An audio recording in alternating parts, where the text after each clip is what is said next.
আল্লাহ রাব্বুল আলামিন বলছেন ওয়া ইন্নাহু লাতানজিলু রাব্বিল আলামিন।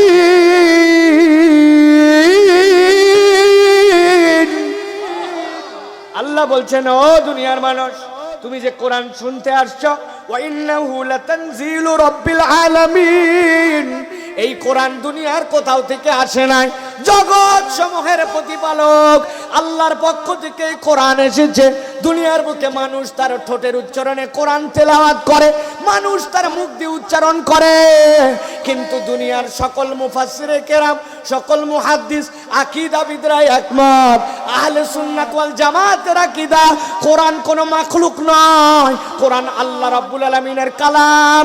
বান্দা যখন এই কোরআন তেলাওয়াত করে, তার ঠোঁট দিয়ে, তার মুখ দিয়ে, তার জিহ্বা দিয়ে আসলে তেলাওয়াত করে না, সে আসলে আল্লাহর কথাটুকু নিজের উচ্চারণে সে দুনিয়ায় পড়ে।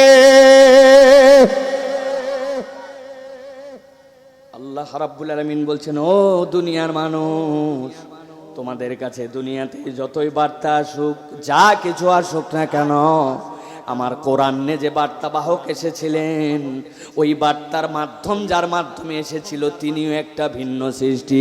আল্লাহ রাব্বুল আলামিন তার মাখলুকগুলাকে দুই ভাবে সৃষ্টি করেছেন। আল্লাহ রাব্বুল আলামিনের এই মাখলুকগুলা দুই ভাবে সৃষ্টি। আল্লাহর এক ধরনের মাখলুক আছে, আল্লাহ রাব্বুল আলামিন যাদেরকে একটা স্বাধীন ইচ্ছা শক্তি, চিন্তা শক্তি দিয়েছেন, ওইটা দেওয়ার দ্বারা সে চিন্তা করতে পারে, সে ডিসিশন নিতে পারে, ওইটার পিছনেও আল্লাহর হুকুম আছে। কিন্তু আল্লাহ এইটা দুনিয়ায় যত মাখলুকের এক পার্ট, আরেকটা পার্টকে আল্লাহ রেখেছেন যাদের চিন্তা করার শক্তি নাই, যাদের আলাদা করে কোনো কিছু করার শক্তি নাই। আল্লাহ যে সফটওয়্যার তার মধ্যে ইনস্টল করে দিয়েছেন, আপনি হাজার চাইলেও আপনার মোবাইল হাতে নিয়ে যদি নিয়ত করেন, এটা আমার মোবাইল, 1,00,000 টাকা দিয়ে কিনছি বেটা, আমার দেওয়া সিম, আমার দেওয়া পাসওয়ার্ড, আজকে আমি সবুজ বাটনে চাপ না দিয়া লালটা দিয়ে কল দিব। কথা বলেন, হতেও পারে উল্টা পাল্টা হয়ে গেছে, লালের জায়গায় সবুজ, সবুজের জায়গায় লাল, সফটওয়্যার উল্টা পাল্টা। কিন্তু আল্লাহ রাব্বুল আলামিন বলছেন, আল্লাহর একটা সৃষ্টি আছে, তারা হচ্ছে মালাইকা, আল্লাহ রাব্বুল আলামিনের ফেরেশতা, যাদের নিজের কোনো শক্তি নাই। আর যত মালাইকা আছে দুনিয়াতে, আল্লাহ বলছেন জিবরাইল আমিনের থেকে বড় কোনো মালাইকা নাই। আল্লাহ নবী সাল্লাল্লাহু আলাইহি সাল্লাম যখন গারে হেরার মধ্যে, নবীজি সাল্লাল্লাহু আলাইহি ওয়াসাল্লাম দেখলেন আকাশটা অন্ধকার করে কি যেন চলে আসলো। জিবরাইল আমিনকে আল্লাহর নবী একটু দেখতে চেয়েছিলেন। জিবরাইল আমিন আল্লাহর নবী গারে হেরায়, আর তিনি আরাফাতের ময়দানের দিকে চলে গেছেন। যাওয়ার পরে কেবল কয়েকটা পাখা খুলেছেন, তার পাখার সংখ্যা কত আল্লাহ জানেন। মাত্র কয়েকটা পাখা খোলা মাত্র ওই আসমান থেকে জমিন পর্যন্ত এক পাশটুকু অন্ধকার হয়ে গেছে।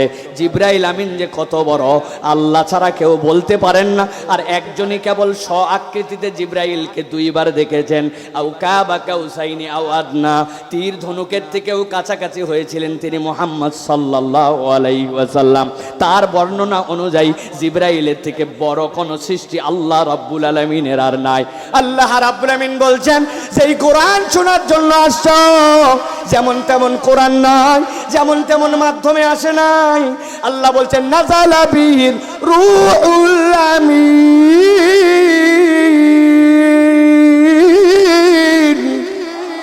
ও দুনিয়ার মানুষ, আমি আল্লাহ রাব্বুল আমিন জিবরাইল আমিনের মাধ্যমে এটা দিয়েছি। কার উপরে দিলাম? আল্লাহ বলছেন, আলা কলবিকা লিতাকুনা মিনাল মুনযারিন। ও দুনিয়ার মানুষ, ভালো করে শোনো। কি শুনবে? বলে আল্লাহ বলছেন, তাকায় দেখো আসমান, ওয়া ইলাস সামাই কাইফা রুফিআত, তাকাও। বান্দা দেখে আসমান, কিন্তু দেখার মতো দেখে না, ঠিক কি না? এই প্যান্ডেলটার দিকে ডানে বামে তাকায় যদি বলায়, বাবাজিরা কয়টা খুঁটি দিছে বলেন তো? সামনের একজন বলবে, হুজুর এত বড় প্যান্ডেল, আমরা কি খুঁটি গুনে বসছে নাকি? বলবেন কি না? আরে ভাই, যত বড় প্যান্ডেলই বলেন, এইটা মাপ নিয়ে দেখেন 400 ফিট বাই 400 ফিট হবে কিনা, 500 ফিট বাই 500 ফিট হবে কিনা। একটা লাইন, দুইটা লাইন, তিনটা লাইন, চারটা লাইন, পাঁচটা লাইন, 6টা লাইনে বাঁশ, প্রত্যেক লাইনে 20টা করে বাঁশ দেওয়ার পরে তারপরে এই সামিয়ানাটুকু দাঁড়াইছে। আল্লাহ বলছেন ওয়া ইলাস সামাই কাইফা রুফিয়াত, বান্দা তাকানোর মতো তাকানো, একবার আসমানে যদি তাকাতি বিগাইরে আমাদিন, আমি খুঁটি ছাড়া কেমনে বানালাম, একবার তাকানোর মতো তাকাইলে তোর জন্য হেদায়েত পাওয়ার অন্য কঠিন হইতো না, তোর কপালটা আজান হওয়ার সাথে সাথে সিজদার জন্য মসজিদে চলে যেত। আমি আসমানের বর্ণনা দেওয়ার জন্য এই কথা বলি নাই, আমি বুঝানোর জন্য বলছি। আসমান আল্লাহর বিরাট সৃষ্টি, মরুভূমি আল্লাহর বিরাট সৃষ্টি। ওই ব্রাজিল থেকে শুরু করে ওই অঞ্চলের মধ্যে বিশাল বিশাল বন আছে, হাজার হাজার লক্ষ লক্ষ হেক্টর কিলোমিটার এক একটা বন আছে, এক একটা মহাসমুদ্র আছে। দুবাই থেকে আমেরিকায় রওনা হলাম, বিমানে উঠার পরে জানাই দিল your flight time is 14 hours 40 minute, 14 ঘন্টা 40 মিনিট। সামনে স্ক্রিন লাগানো আছে, অন করে রাখছি যে এখন কোন দিক দিয়ে যাচ্ছে। দুবাই থেকে ছাড়ার পরে টানা 11 ঘন্টা, কোনো পথ আর কিচ্ছু নাই, আটলান্টিক মহাসাগরটা এদিক থেকে ওদিক পাড়ি দিচ্ছে, লম্বা লম্বি নয় আড়াআড়ি, সবচেয়ে চিকন রাস্তা যেই জায়গায় সেইটুক দিয়া আটলান্টিক মহাসাগর 1000 কিলোমিটার বেগে যেই বিমান চলতেছে 11 ঘন্টা পরে পার হয়। তাহলে এই সমুদ্রটা কত বড়, ঠিক কি না? ভালো করে বোঝেন, ভূমিকাটা ভালো করে অন্তরের মধ্যে ঢুকায় নেন। আল্লাহ রাব্বুল আলামিন বুঝাতে চান, ও বান্দা আমি যে কোরআন দিলাম এই কোরআনের ব্যাপারে বলছি, আলা কলবিকা লিতাকুনা মিনাল মুযিরিন। এই দুনিয়ার মানুষ, এই কোরআন মুহাম্মদ সাল্লাল্লাহু আলাইহি ওয়াসাল্লামের অন্তরে আমি দিয়েছি, নবীজির অন্তরে দিয়ে দিয়েছেন, কলবে দিয়ে দিয়েছেন। ও এত সোজা নয়। আল্লাহ বলছেন লাউ আনজালনা হাযাল কুরআন আলা জাবালিন লারাআইতাহু খাশিআম মুতাসাদ্দিআ। ও দুনিয়ার মানুষ, আসমানের কথা বললাম না, ওই সমুদ্রের কথাও বলি নাই, ওই মরুভূমির কথা, ওই জঙ্গলের কথাও বলি নাই। আমি আল্লাহ বললাম এই কোরআনের একটা আয়াত, ইন্না আতাইনাকাল কাউসার, আলহামদুলিল্লাহি রাব্বিল আলামিন, তাহা আইন সিন আলিফ লাম মিম, এরকম একটা আয়াত যদি, এরকম একটা পাহাড়, যেই পাহাড়টা 5, 10, 7, 8 হাজার, মাউন্ট ফুজি জাপানের উঁচু পাহাড়, যেই পাহাড়ে 5টা লেয়ারের পরে বাকি 2 লেয়ারে ওঠার জন্য আর হাঁটা পথে ওঠা যাবে না, আপনার অক্সিজেন মাস্ক নিয়ে উঠতে হবে। আল্লাহ বলছেন এই যেই পাহাড়টা দেখতে পাও, এই পাহাড়টা এত বড় এত উঁচু, এই আলিফ লাম মিমের লোড নিতে পারতো না। এই আয়াত অবতীর্ণ করলে কাঁপতে কাঁপতে ভেঙে চুরে চৌচির হয়ে যেত। আল্লাহু আকবার বলবেন না? না, অনেকেই চিন্তা করতেছেন পাহাড়ের উপরে নাজিল হলে ভেঙে চৌচির হয়ে যেত, এটা কেমন ব্যাপার? আল্লাহ নিজে এটার ব্যাখ্যা করছেন। আমি পাহাড়ের কথা কেন বললাম? আল্লাহ বলছেন ওয়াল জিবালা আউতাদা। ও দুনিয়ার মানুষ, তুমি পাহাড়কে কেবল পাহাড় হিসাবে দেখো না। আপনাদের এলাকায় আসার পরে প্রথম জানছি আমি বাঁশের রং সাদা হয়। আসলে কি বাঁশ সাদা ভাই? মুরব্বী কথা বুঝতেছেন আমার? বাঁশ কি আপনাদের সাদা? বাঁশের কালার, উপরে কি দিছে ভাই? কাপড়টা আটকাই রাখছে কি মাইরে? লোহা মাইরা। এই যে চাচা সুন্দর ভাষা ব্যবহার করছে, পেরেক মেরে লোহা মেরে। এই লোহাটার কিছু অংশ ভিতরে গেছে, কিছু অংশ উপরে আছে, ঠিক কিনা? আল্লাহ বলছেন উঁচু উঁচু যে পাহাড় দেখতে পাও, ওই পাহাড়টা উপরের দিকে যতখানি, আল্লাহ নিচের দিকেও ততখানি এই জমিনে আটকায় রেখেছেন। 5000 যদি উপরে ফিট হয়, নিচের দিকেও 5000 ফিট। এত মজবুত করে আটকানোর পরেও আলিফ লামের লোড নিতে পারে না, তহার লোড নিতে পারে না। কিন্তু আল্লাহ বলছেন আমি আমার হাবিবের অন্তরে কোরআন দিয়েছি, আমার হাবিব নড়াচড়া করে না। যেমন তেমন কোরআন আমরা শুনতে আসি নাই, যেই কোরআনের লোড কেউ নিতে পারে নাই, যেই কোরআন মুহাম্মদ সাল্লাল্লাহু আলাইহি ওয়াসাল্লামকে আল্লাহ দিলেন। আল্লাহ রাব্বুল আলামিন বলছেন বিলিসানিন আরাবিয়্যিম মুবিন ওয়া ইন্নাহু লাফি যুবুরিল আউয়ালিন।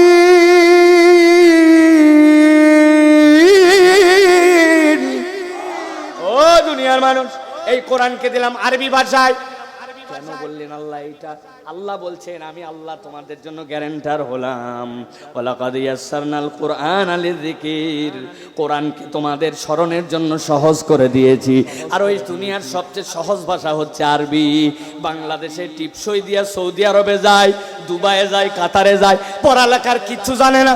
এরকম অনেক লোক সৌদি আরবে যাওয়ার পরে এমন আরবি শেখে 10-15 দিনে। আমরা যারা এই কিতাব পড়ে পড়ে আরবি শিখছি, ওদের সাথে বলতে গেলে আমাদেরই মাথা খারাপ। আছে কিনা? আল্লাহ বলছেন তোমাদের জন্য এই কোরআন দিলাম। আর মজার কথা তোমাদেরকে জানাই রাখলাম, দুনিয়াতে যত আসমানি গ্রন্থ দিয়েছি আমি আল্লাহ এই কোরআনের কথাটা সকল আসমানি গ্রন্থে অগ্রিম জানায় রেখেছিলাম। সুবহানাল্লাহ। তাহলে কি কোরআন শোনার জন্য আমরা আসছি, এটা কি সহজ কোনো বিষয় ভাই? কম মর্যাদার বিষয়। এর থেকে মর্যাদাপূর্ণ আর কিছুই হতে পারে না, ঠিক কিনা? এই জন্য শয়তান কোরআন শুনতে দিতে চায় না মানুষকে, ঠিক কিনা? এটা আজকের থেকে নয়, এটা মুহাম্মদ সাল্লাল্লাহু আলাইহি ওয়াসাল্লামের সময় থেকে তারা বলছিল যা করে করুক মুহাম্মদ, কিন্তু যেই কোরআন পড়বে ওইখানে মজলিসের মধ্যে যায় হইচই লাগাও, পকেটের মধ্যে মোবাইল বাজায় দাও, একটু মনের মধ্যে উসখোস লাগাও, যাতে কোনো রকম ভাবে মানুষকে বিরক্ত করা যায়। এই পদ্ধতিতে শয়তান, ওইখানকার শয়তান এখন পর্যন্ত আছে কিনা ভাই? এই জন্য কোরআনের মজলিস থেকে উঠায় দিতে চায় আমাদেরকে। আল্লাহ বলছেন না, এই মজলিস তো বরকতের মজলিস, তুমি এখানে যতক্ষণ বসে থাকবা আসমান থেকে আল্লাহর ফেরেশতারা তোমাদের জন্য ক্ষমা প্রার্থনার দোয়া আল্লাহর কাছে করবে। সুবহানাল্লাহ। এই সেই কোরআন। সুবহানাল্লাহ। প্রিয় ভাইরা, আমি বেশি কথা এই প্রসঙ্গে বলবো না, তবে একটা কথা না বললেই নয়। এই যে কোরআন আল্লাহ রাব্বুল আমিন আমাদেরকে দিলেন, কোরআনের প্রকৃত কাজ কি ভাই? একটা কথা জিজ্ঞাসা করব, আগে উত্তর দিতে হবে আপনাদেরকে। বলেন তো ভাই, কোরআনের মূল আলোচ্য বিষয় কি? বলেন বলেন। মানুষ কে? কিছু শিখতে হবে আমাদেরকে। কোরআনের মূল আলোচ্য বিষয় কি? মানুষ। মানুষ ছাড়া এখানে আলোচ্য বিষয় নাই, সব মানুষের জন্য। এখন কোরআনের প্রকৃত কাজ কি? কোরআনের কাজ এক একজন এক একটা বানাইছে। যে তাবিজওয়ালা, ও চিন্তা করছে কোরআন দিয়ে তাবিজ দিয়ে করে কর্মে খাওয়ার ধান্দা তার, আছে না ভাই এরকম? আবার কোরআনের সাথে যার মনে করেন যে কেবল মনে করছে যে এই কোরআন দিয়া আমার কিছু ব্যক্তিগত ফায়দা হবে, যে যেভাবে কোরআন ব্যবহার করতেছে। কিন্তু কোরআনের মৌলিক কাজ তাবিজও না, কোরআনের মৌলিক কাজ কেবল শুধুমাত্র তেলাওয়াতি নয়, কোরআনের মৌলিক কাজ কেবল তাফসির মাহফিল নয়। আল্লাহ বলছেন কোরআনের মৌলিক কাজ হচ্ছে বাল নাকযিফু বিল হাক্কি আলাল বাতিল ফায়াদমাগুহু ফাইযা হুয়া যাহিক ওয়া লাকুমুল ওয়াইলু মিম্মা তাসিফুন। আল্লাহু আকবার। আল্লাহ বলছেন কোরআনের মূল কাজ হচ্ছে বাল নাকযিফু বিল হাক্কি আলাল বাতিল। কোরআন হক, কোরআন আসার পরে কোরআন বাতিলের উপর আঘাত করবে। কেমন আঘাত? ফায়াদমাগুহু ফাইযা হুয়া যাহিক। আল্লাহ বলছেন চূর্ণ বিচূর্ণ বানাই দিব। কেমন চূর্ণ বিচূর্ণ? আল্লাহ বলছেন ফাইযা হুয়া যাহিক, বাতিল নিশ্চিহ্ন হয়ে যাবে। হক কোরআন যেখানে, বাতিলের মুখাপেক্ষী হবে। কখনো বাতিল কোরআনের সামনে বিজয়ী হতে পারবে না। ও আজকে অথবা কিয়ামত পর্যন্ত কোরআনের বিজয় অবশ্যম্ভাবী, ঠিক কিনা? ছোট্ট একটা ভিডিও দেখছি আজকে। আপনারা দুনিয়ার খবর জানেন, দুনিয়ার পরিস্থিতি ভিন্ন দিকে। এখন মুসলমানরা সারাটা জীবন যাদের দ্বারা আক্রান্ত, তাদের চেকপোস্টে এক দেশ থেকে নিজের দেশের এক পাশ থেকে আরেক পাশে যাবে, নানা অজুহাতে শত শত মানুষকে গুলি করে ফেলে, যাদেরকে খেতে দেয় না, যাদের কাছে কোনো যোগাযোগ করতে দেয় না, ইচ্ছা হলে কারেন্ট রাখে, ইচ্ছা করলে কারেন্ট রাখে না। বাড়ি ঘর তাদেরই ছিল, অথচ সেখান থেকে তাদেরকে উচ্ছেদ করে দিয়ে আজকে তারা ক্ষমতার পরাকাষ্ঠায় অবস্থান করছে। হঠাৎ করে কিছু মর্দে মুজাহিদ তাদের বিপক্ষে লড়ছে, গর্জে উঠেছে। এই সময়ে ইমানদারদের মধ্যে অনেকগুলা দুর্বল ইমানদার আছে, তারা পর্যন্ত বলতেছে এইভাবে মানুষ মারার কাজটা তো ঠিক হচ্ছে না। বেটা, লক্ষ লক্ষ মানুষ তারা মেনেছে, হাজার হাজার মা বোনদেরকে তারা বিধবা করেছে, শত শত নারীকে ধর্ষণ করেছে, লক্ষ লক্ষ শিশুকে মায়ের পেটের মধ্যে মেরে ফেলেছে। তখন তোমার দরদ জাগে নয়। আজকের এই সময়ে তুমি যদি দরদ দেখাও, তুমি মুসলমান নয়, তুমি মুনাফিক, মুনাফিক, মুনাফিক।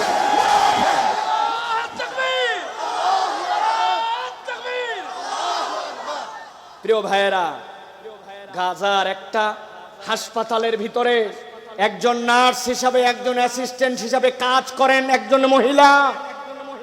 ইমানের চেতনা বোঝেন খালি। শত শত রোগীর ট্রিটমেন্ট দিচ্ছে, ট্রিটমেন্ট দেওয়ার সময় হঠাৎ করে দেখে তার স্বামীকেও হেলিকপ্টার গানশিপ দিয়ে উপর থেকে বোমা ফেলার পরে তার স্বামীটাও আক্রান্ত হয়ে গেছে। সেই স্বামীটা এই মাজলুমের শিকার, জুলুমের শিকার হয়ে তিনি মাজলুম। ওই ব্যক্তিটা যখন হাসপাতালে স্ত্রী তার সেবা দিতে দিতে হঠাৎ করে দেখে কালেমায় শাহাদত পড়তে পড়তে, মুকাদ্দাসের স্বাধীনতা চাইতে চাইতে, আল্লাহর পক্ষে লড়তে লড়তে ওই স্বামীটা শহীদ হয়ে গেছে। ওই মহিলা হাসপাতাল থেকে বের হয়ে দুইটা নখ উপর দিকে তুলে বলছে, আমার স্বামী শহীদ হয়ে গেছে, আমার স্বামী শহীদ হয়ে গেছে। যখন তার মেয়েটা তার দিকে দৌড়ায় আসতেছে, জড়ায় ধরে হাসতে হাসতে বলতেছে, আমি সৌভাগ্যবান স্ত্রী, তুই সৌভাগ্যবান মেয়ে, তোর বাপ আমার চোখের সামনে শহীদ হয়ে গেছে। আল্লাহু আকবার। এটা কোরআনের চেতনা লাগে। ফাও লিডারের অনুসরণ অনুকরণে আসে না, মুহাম্মদ মুস্তাফা সাল্লাল্লাহু আলাইহি সাল্লামের অনুসরণে এই অনুপ্রেরণা তৈরি হয়, ঠিক কি না? মাথার পিছে ঘুরবেন আর মাথার পিছে ঘুরবেন আর উল্টাপাল্টা স্লোগান লাগাবেন, তোমার ভাই, আমার ভাই, অমুক ভাই, তমুক ভাই। আমার ভাইয়ের চরিত্র ফুলের মতো পবিত্র, নামাজ পড়ে না বিগত 1 মাস 1 ওয়াক্ত। তার পক্ষে দালালি করে আপনি আবার কোরআনের স্পিড আপনার মধ্যে নিয়ে আসবেন, এত সহজ নয়। আল্লাহ বলছেন বাল নাকযিফু বিল হাক্কি আলাল বাতিল। এই কোরআনের কাজ হচ্ছে হক, এই কোরআন বাতিলকে আঘাত করবে। যদি ধরতে পারো, যদি বুকের মধ্যে নিতে পারো, বল আনতে পারো, এই কোরআন আল্লাহ বলছেন ফায়াদমাগুহু ফাহিদা হুয়া যাহিক, চূর্ণ বিচূর্ণ করে বাতিলকে নিশ্চিহ্ন করবে। এই জন্যই কোরআন আসছে। কোরআন তার সাথীদেরকে পরাজিত হওয়ার জন্য আনে নাই, বিজয় দেওয়ার জন্য এসেছে, ঠিক কি না? প্রিয় ভাইরা, আল্লাহ রাব্বুল আমিন বলছেন ওয়ালাকুমুল ওয়াইলু মিম্মা তাসিফুন।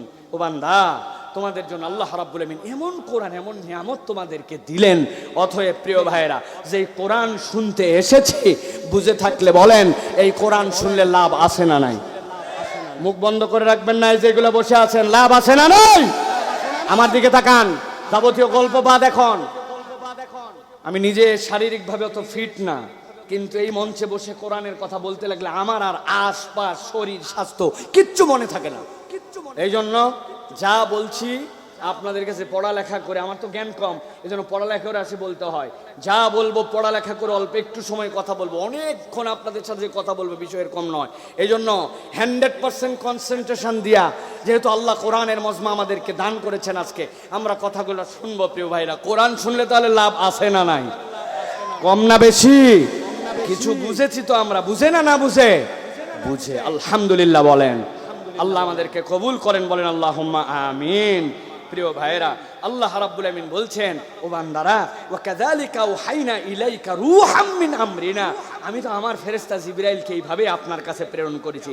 মা কুনতা তাদরি মাল কিতাব ওয়ালাল ঈমান, আপনি না জানতেন ঈমান, না জানতেন কিতাব, ওয়ালাকিন জাআলনাহু নূরান নাহদি বিহি মান নাশা।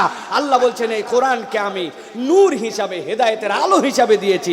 যাকে ইচ্ছা আল্লাহ তাকে আলো দিয়ে দেন এই কোরআন দিয়া। আল্লাহ বলছেন, আমার বান্দাদের মতে ওয়া ইন্নাকা লা তাহদি ইলা সিরাতিম মুস্তাকিম, কোরআনের পথ ওয়ালাই সিরাতে মুস্তাকিমের, কোরআনের পথ ছাড়া যত পথ সব বাতিল পথ, ঠিক কি না? যত দালালি করুক, যত যাই বলুক, যত বুঝা, কোরআনই একমাত্র হক পথ, কোরআনই একমাত্র আপনাকে সঠিক রাস্তা দেখাবে। মুখ বন্ধ রাখা যাবে? ইনশাআল্লাহ। আল্লাহ যেন আমাদেরকে কবুল করেন, বলেন আল্লাহুম্মা আমিন। প্রিয় ভাইয়েরা, আমি আপনাদের কাছে বরাবরের মতো বলে রাখি, এখানে অনেক মুরব্বী এসেছেন। মুরব্বীদের যদি প্রস্তাব লাগে, কষ্ট লাগে, আলোচনা শুনতে যদি মনে হয় বাপরে বাপ একটু বেশি বেশি গরম গরম কথা বলতেছে, এগুলো ভাল লাগে না, তাহলে মেহেরবানি করে আপনাদের ছুটি দেওয়া থাকলো, আপনাদের যখন মন চায় আস্তে করে উঠে চলে যাবেন, আপনাদেরকে আমি কিচ্ছু বলবো না। কিন্তু আমার শ্রোতা যারা, তাদের বয়স হচ্ছে 40-এর নিচে, যেহেতু এখনো আল্লাহ 40-এর কোঠার নিচে রাখছেন, আপনাদের জন্য কোনো যাওয়ার কোনো সুযোগ নাই। দাঁড়ায় থাকেন আর বসে থাকেন, শীত হয়ে থাকেন আর কাত হয়ে থাকেন, মাঠের মধ্যে কাদার উপরে থাকেন আর পানির উপরে থাকেন আর শুকনা থাকেন, আমি যতক্ষণ থাকবো আপনারে ততক্ষণ থাকা লাগবে। রাজি? রাজি আছেন? দেখি কারা কারা রাজি আছেন, 2 হাত তোলেন, শক্ত করে 2টা হাত তোলেন, টান টান করে তুলবেন, একটা হাত যেন বন্ধ না থাকে। বুড়া জোয়ান ছোট বড় যে আছেন হাত সোজা করেন। সোজা হয় নাই, বহুত দিন হাত সোজা করেন না, হাত সোজা করেন, টান সোজা করেন। হাত বাঁকা হয়ে গেছে টাঙ্গাইলের লোকের হাত, এরকম এরকম সোজা। বুক টান দেন, বুকটা একটু ডানে বামে নোড়া দেন, দিছেন। এবার মজবুত করে গলাটা একটু পরিষ্কার করেন। কি হলো বাবা, গলা পরিষ্কার করেন না কেন? ভালো করে হাত সোজা করেন বাবারা। আমিও তুলছি তো, আমি কাউকে আদেশ করছি না, অনুরোধ করছি, উঠান সকলে হাত সোজা করেন। ওই চাচা দাঁড়ায় আছে যে এটা শার্ট পরে ঘোরাফেরা করছে, কি হয়েছে এটা আপনার? কি সমস্যা? তোলেন হাত বাবা, দুইটা হাত শক্ত করছেন। মা বোনেরাও হাত তোলেন উপর থেকে দুইটা, আল্লাহর জন্য তুলছেন সবাই। এবার হাতটা আস্তে করে বুক বরাবর নেন, এই বরাবর। ওয়াজ যতক্ষণ শুনবেন এইভাবে, আশপাশে যে আসবে ঘুষি লাগাই দিবেন, তাই তো নাকি? না না, আন্দাজে ঠিক কে বলতেছে? গন্ডগোল লাগাবেন নাকি আমারে দিয়ে আপনি? ঠিক। হাত নামাবেন না, এরকম করতে বলছে, শক্ত করে ধরেন। এখন আমরা আল্লাহর জন্য একটু বলিষ্ঠ কণ্ঠে মূল আলোচনায় ঢোকার আগে একটুখানি তাকবীর দিতে চাই। যারা আল্লাহর জন্য আনন্দ চিত্তে বুলন্দ আওয়াজে তাকবীর দিতে পারবেন তারা সকলে বলেন আল্লাহুম্মা আমিন। না পারলে বলবেন না, বলেন আল্লাহুম্মা আমিন। জীবনের সর্বোচ্চ শক্তি দিয়ে আল্লাহর নাম প্রকাশ করতে চাই সুউচ্চকিত কণ্ঠে। আমি লিল্লাহে তাকবীর বললে আপনারা হাত দুটো উপর দিকে ছুড়ে দিয়ে আল্লাহু আকবার বলবেন। পারবেন না ইনশাআল্লাহ? রেডি সবাই? রেডি? দেখি এবার লিল্লাহে তাকবীর, লিল্লাহে তাকবীর। আল কোরআনের আলো, আল হাদিসের আলো, তোমার নেতা আমার নেতা, তোমার নেতা আমার নেতা, লিল্লাহে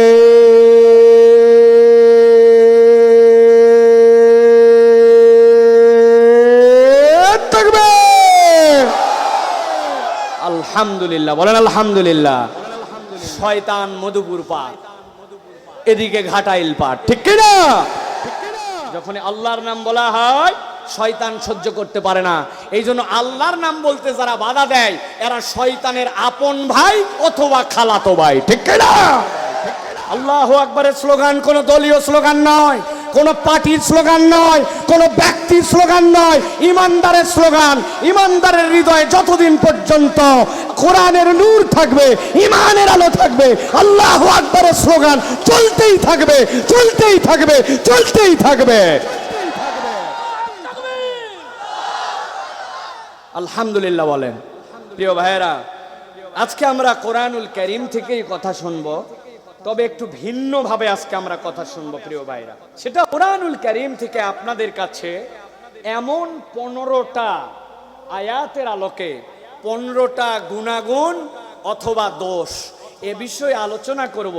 যেই 15টা গুণাগুণ এবং দোষ, রাসূলুল্লাহ সাল্লাল্লাহু আলাইহি ওয়াসাল্লাম দোষ থেকে বিমুক্ত ছিলেন, গুণের সাথে যুক্ত ছিলেন। প্রত্যেকটা কোরআন প্রেমী মানুষ হিসাবে, উম্মতে মুহাম্মাদী হিসাবে এই 15টা আয়াতে কারিমার আলোকে এই দোষগুলো আমাদেরকে ছাড়তে হবে, এই গুণগুলো আমাদেরকে ধরতে হবে। কেননা মুহাম্মদ সাল্লাল্লাহু আলাইহি ওয়াসাল্লাম এই প্রত্যেকটা দোষমুক্ত গুণযুক্ত ছিলেন। উম্মতে মুহাম্মাদী এই জন্য চেষ্টা করবে এই দোষ থেকে বেরোতে, গুণযুক্ত হতে। আজকে আমরা যে কথা শুনবো এই কথা শুনে আল্লাহ যেন আমাদেরকে পরিবর্তন করার মতো তৌফিক দেন, বলেন আল্লাহুম্মা আমিন। আয়াত বলবো কয়টা? 15টা। কয়টা? কথা বলেন কয়টা? 15টা মিনিমাম। এর সাথে তো আরো আয়াত সাথে আসবে, হাদিস আসবে। আর দোষ অথবা গুণ এইটা বলবো কয়টা? রাসূলুল্লাহ সাল্লাল্লাহু আলাইহি ওয়াসাল্লাম এইগুলা গুণের সাথে যুক্ত ছিলেন, কি ছিলেন? আর এইগুলা দোষের থেকে মুক্ত ছিলেন। সেই হিসাবে আমরাও এটা যেন যুক্ত এবং দোষ মুক্ত হতে পারি। আল্লাহ যেন এই আলোচনা থেকে আমাদেরকে তৌফিক দেন, বলেন আল্লাহুম্মা আমিন। মুহাম্মদ সাল্লাল্লাহু আলাইহি ওয়াসাল্লাম তো সেই পয়গম্বর যার ব্যাপারে আল্লাহ নিজে সার্টিফিকেট দিচ্ছেন, ওয়া ইন্নাকা লা আলা খুলুকিন আযীম, আপনাকে আমি মহান চরিত্রের উপর অধিষ্ঠিত করেছি। এটা গরু চোরের সার্টিফিকেট না, বলবেন হুজুর গরু চোর বললেন মানে? গ্রামে অনেক গরু চোর স্বীকৃত থাকে যে গরু চুরির ব্যবসা করছে, শেষ বয়সে সে আর গরু টরু চুরি করতে পারে না, বার্ধক্য অবস্থায় চেয়ারম্যানের কাছে যায়, বলছে চেয়ারম্যান সাহেব আমার একটা বয়স্ক ভাতার জন্য চারিত্রিক সনদ লাগবে। চেয়ারম্যান তো আরেক গমসোর কাবিখাসোর, ওই চেয়ারম্যান তাকে সার্টিফিকেট দিছে অমুকের নাম অমুক, আমার জানা মতে তার চরিত্র নিয়ে কোনো ঝামেলা নাই, আমি তার সর্বাঙ্গীন মঙ্গল কামনা করি। এরকম চারিত্রিক সার্টিফিকেট কিনতে পাওয়া যায় কিনা? কথা বলেন ভাই, রাগ করতেছেন? আমি আপনাদের এখানকার চেয়ারম্যানের কথা বলছি, এরকম বহু চেয়ারম্যান আছে না ভাই? কিন্তু আল্লাহ বলছেন, আমি আল্লাহ সাক্ষ্য দিচ্ছি, ওয়া ইন্নাকা লাআলা খুলুকিন আযীম, হে রাসূল আপনাকে আমি মহান চরিত্রের উপর অধিষ্ঠিত করেছি। এই সার্টিফিকেট দুনিয়ার কারণ না, অতএব রাসূলের গুণে গুণান্বিত হওয়া মানে আল্লাহর কাছে কবুল হয়ে যাওয়া। বলেন আল্লাহুম্মা আমিন। খুবই সংক্ষিপ্ত, 15টা বলতে সর্বোচ্চ 45 মিনিট লাগবে। আসেন তো ইনশাআল্লাহ ভাই? ইনশাআল্লাহ। প্রিয় ভাইরা, এক নম্বর আমি তরুণদের কাছে আবার জিজ্ঞাসা করব, এই জন্য টু দা পয়েন্ট মনে রাখার চেষ্টা করেন। 1 নম্বরে আল্লাহ রাব্বুল আলামিন বলছেন, ওই সকল 9টা দোষ যাদের আছে ওই 9 দোষওয়ালাদেরকে তোমরা অনুসরণ করো না। এই দোষ যাদের সাথে তাদেরকে তোমরা যেন কখনো পদাঙ্কে তাদের পিছে ছুটে বেরিও না। আমি আল্লাহ বললাম, আমার নবী এই দোষওয়ালাদের আশপাশেও ছিলেন না, নিজের মধ্যেও ছিল না। অতএব এই 9 দোষ 1 নম্বরে তাদেরকে অনুসরণ করা যাবে। আল্লাহ রাব্বুল আলামিন সূরা কলমের ভিতরে আল্লাহ রাব্বুল আলামিন 10 নম্বর আয়াতের মধ্যে বলছেন, ওয়ালা তুতি'ই কুল্লা হাল্লাফিম মাহিন। আমি আল্লাহ রাব্বুল আমিন তোমাদের জন্য বললাম, খবরদার অনুসরণ করবে না তাদের। কাদেরকে আল্লাহ বলছেন? হাল্লাফিম মাহিন, যাদের নিজেদের মধ্যে গুণ নাই, আবার অতিরিক্ত কসম কাটে। কথায় কথায় কেবল আল্লাহর কিরা, আল্লাহর কসম, চোখের কসম, মাথার কসম, বাচ্চার কসম, শিশুর কসম, অমুক লিডারের কসম, তমুক লিডারের কসম, এইরকম যারা কসম কাটে একে তো আল্লাহ ছাড়া অন্য নামে, আর যারা মূর্খের মূর্খ কথায় কথায় কেবল কসম করে, জেনে রাখবে বেশি কসম করতে হয় মিথ্যাকে সত্য প্রমাণ করার জন্য। আমি আল্লাহ বললাম, এই সকল গুণহীন, এই সকল অধিক কসম করে যারা, তোমরা তাদের আশপাশেও যাবে না। ঠিক না? এরকম লোকজন আমাদের সমাজের মধ্যে আছে কিনা ভাই? চুরি করার পরে সবার আগে বলে, আল্লাহর কসম করে বলছি আগামীবার যদি আমাকে ভোট দিয়ে নির্বাচিত করেন আর কখনো করব না, যা করে ফাটাই ফেলাইছি আরো বেশি ফাটাবো। আছে না ভাই? কিন্তু আমরা তো চিনি তাদেরকে, কি গতবার করতে বলেছিলেন, তার আগের বার আপনার ওয়াদা আমরা বারবার শুনি আর বারবার প্রতারিত হই। আল্লাহ বলছেন, আমি আল্লাহ বললাম, যারা কসম কেটে কেটে এরকম কথা বলবে, এই সকল গুণহীন মানুষের কাছে তোমরা যাবে না। আল্লাহ রাব্বুল আলামিন বলছেন, আর কার অনুসরণ করা যাবে না। আল্লাহ বলছেন, হাম্মাজিম মাশাইম বিনামিম। আল্লাহ রাব্বুল আলামিন বলছেন, যারা নিন্দা করে আর মাশাইন ঘুরে ঘুরে বেড়ায়, চগলখড়ি করে, নিন্দা তো কেবল করে, এই জায়গায় করে শান্তি পারে না। যখন মন চাই বিকালবেলা চায়ের স্টলে যায় বসে, বসার পরে চগলখড়িও করে, নিন্দাও করে। ওই নিন্দা যেমন তেমন নিন্দা নয়, ওই মানুষটা ওখানে উপস্থিত নাই, তার পিছনে তার গীবতি কেবল করে না, চগলখড়িও করে। এর কাছে যায় বলে, আর বলেন না ভাই, এটা একটা লিডার হলো নাকি, এটা মহাবদমাইশ। ওই লোক চিন্তা করছে, বাপরে বাপ, আমিও তো সামনে লিডারশিপে আসতে চাই, এ তো আমার দলেরই লোক, তাছাড়া ওই লোকের কথা কি আমার কাছে আসে বলে নাকি? ওনার কাছ থেকে শেষ করে আবার ওনার কাছে যখন যায়, যাওয়ার পরে বলতেছে, ভাই দুনিয়াতে অনেক খারাপ মানুষ দেখেছি, কিন্তু এই লোকটা ওই লোকটার মতো খারাপ মানুষ আমার চোখে ধরা পড়ে না। এইরকম চগলখোর মার্কা লোক আমাদের সমাজে আছে কিনা? আল্লাহ রাব্বুল আলামিন বলছেন, হাম্মাজিম মাশাইম বিনামিম। এরা কেবলমাত্র বসে থাকে না, এরা বিভিন্ন জায়গায় যে মানুষের নিন্দা করে। আসরের নামাজ অনেক সময় মসজিদে পড়ে, পড়ার পরে চায়ের স্টলে যায়, যাওয়ার পরে আবার হালাল গীবত করে। কি গীবত? কথা বলেন। কই হুজুর জীবনের প্রথম শুনলাম হালাল গিবত মানে তরিকা বানায় নিছে। ভাইরে ভাই, অনেকক্ষণ আপনাদের কথা শুনতেছি, আমি বলতে চাই না, না বলেও পারি না, আল্লাহ মাফ করুক, আসলে হুজুরটা ভালো না। বোঝেন নাই? আল্লাহ মাফ করুক, বলতে চাই না, না বলেও পারি না। বাপ রে বাপ, কি তরিকা! এরপরে বলছে লোকটা ভালো না, ওই লোক উপস্থিত নাই। এই রকম লোকের সাথে আবার দেওয়ার জন্য চায়ের স্টলে লোক বসে থাকে, আছে কিনা? মধ্যে বসছে গিবত কমিটির সেক্রেটারি, ডানে ক্যাশিয়ার, বামে সভাপতি। আসরের নামাজ পড়ে এসে লেগে গেছে। প্রত্যেক চায়ের দোকান তো কেবল নয়, আমি তো বলি মুসলমানের মধ্যে শয়তান এইটাই এমন রোগ ঢুকাই যে অনেক সময় লবণ ছাড়া বাদাম খাওয়া যায়, কিন্তু দুইজন একত্রিত হলে গিবত ছাড়া থাকা দায়। ঠিক না?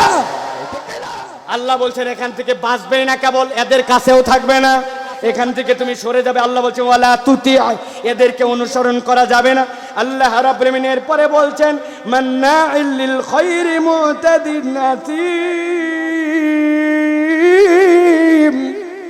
আল্লাহ রাব্বুল আলামিন বলছেন আরেক শ্রেণীর লোক আছে, যেই মানুষগুলা মান্নাইল লিল খায়র, যত ভালো কাজ এইগুলা কাজের ক্ষেত্রে বাধা দান করে। আল্লাহ বলছেন মুতাদিন নাসিম, কেবলমাত্র এইটুকুই নয়, এরা পাপিষ্ঠ তো পাপিষ্ঠ, আল্লাহ বলছেন এরা সীমা লঙ্ঘনকারী পাপিষ্ঠ। মুফাসসিরিনে কেরাম বলছেন আল্লাহ যে বললেন মুতাদিন নাসিম, মুতাদিন নাসিম মানে কি? দুনিয়ার প্রত্যেকটা মানুষ ভুল করবে, ঠিক কিনা? আল্লাহর নবী বলছেন প্রত্যেক বানি আদম ভুলের উপরে, ওই বানি আদমটাই ভুলের উপরে শ্রেষ্ঠ, যেই বানি আদমটা ভুল করার পরে স্মরণ হলে তওবা করে। কিন্তু দুনিয়ার বুকে এমন এক ধরনের পাপিষ্ঠ আছে, ওই পাপ করার উপরে, ওই পাপ করার পরে ওইটা নিয়ে আবার নিজেরা ফুটানি করে, আছে কিনা? তোর নামাজ তুই পড়, আমি নামাজ পড়ি না, হিসাব আমি দিব, কখন নামাজ পড়া লাগবে আমার জানা আছে, বেশি ডিস্টার্ব মারাবি না। কথা বললেন না যে? মুরব্বী একটা বলছে এই বেয়াদব, আমি দেখলাম তোর মুখ দিয়ে ধোঁয়া বাড়াচ্ছে, বলছে ধোঁয়া বাড়াচ্ছে তো আপনার চোখ উল্টা দিক করেন, আমারটাতে বাড়াচ্ছে, আমার বাপের টাকা দিয়ে কিনে আপনার টাকা দিয়ে নাকি। এরকম বেয়াদব আছে না, যে অপরাধ তো করেই করে, আবার তার উপরে সার্টিফাই করে, আল্লাহর বিধান নিয়ে তুচ্ছতাচ্ছিল্য করে। দেশে কোটি মুসলমানের ওয়াইফ আছে যারা পর্দা করে, হাত মোজা পরে, পা মোজা পরে, আপনি পরেন না ভিন্ন কথা, কিন্তু মুসলমানের মোজা, মুসলমানের পর্দা নিয়ে আপনি টিটকারি মারেন, মুসলমানের দাড়ি নিয়ে টিটকারি মারেন। আল্লাহ বলছেন মুতাদিন আসিম হচ্ছে তারা যারা ইসলামের বিধান নিয়ে টিটকারি করে, নিজেও পালন করে না। আল্লাহ বলছেন কোনো ইমান কখনো তার অনুসরণ করতে পারে না। তাহলে আপনার লিডারের মুখে দাঁড়িয়ে থাকা লাগবে না, লাগবে না? বুঝে বলেন ঠিকঠাক মতো, পরে যায় মুনাফিকি করবেন না। আপনার যে লিডার হবে মুহাম্মদ সাল্লাল্লাহু আলাইহি ওয়াসাল্লামের অনুসরণে, তাহলে আপনার লিডারের মুখে দাঁড়িয়ে থাকা লাগবে না, লাগবে না? দাঁড়িয়ে নাই আপনার লিডারই হতে পারে না, ঠিক কিনা? আপনার লিডারের নামাজ পড়া লাগবে কিনা? আপনার লিডারের বইয়ের ছবিও আপনার সাথে পাশাপাশি দেওয়া, ওইটা আপনার লিডার হতে পারে না? এটা আমার কথা নয়। আমার কথা হলে তো আপনি আমার দুই গালে থাপড়ায় দিতে পারবেন, কিন্তু আল্লাহর কথা, সূরা কলম খুলবেন, খোলার পরে 10 নম্বর আয়াত থেকে পড়তে শুরু করবেন। আমার আল্লাহ বলছেন এই সকল পাপিষ্ঠর সাথে ইমানদারের সম্পর্ক থাকবে না, ঠিক কিনা? এরকম পাপিষ্ঠ কি আছে কিনা? কি বললেন? খবরদার আর জীবনে এই কথা বলবেন না। আছে আবার কি? আসের যুগ শেষ, বলেন আমরাই। কে? ও কি মজা করে বলছে আছে, মানে কল্পনার মধ্যে নিছে অমুক লিডার, হুজুর বোধহয় অমুক নেতার কথা বুঝাচ্ছে, খাপে খাপ মিলে যাচ্ছে। জি না, আশেবাদ, বলেন আমরা, ঠিক কিনা?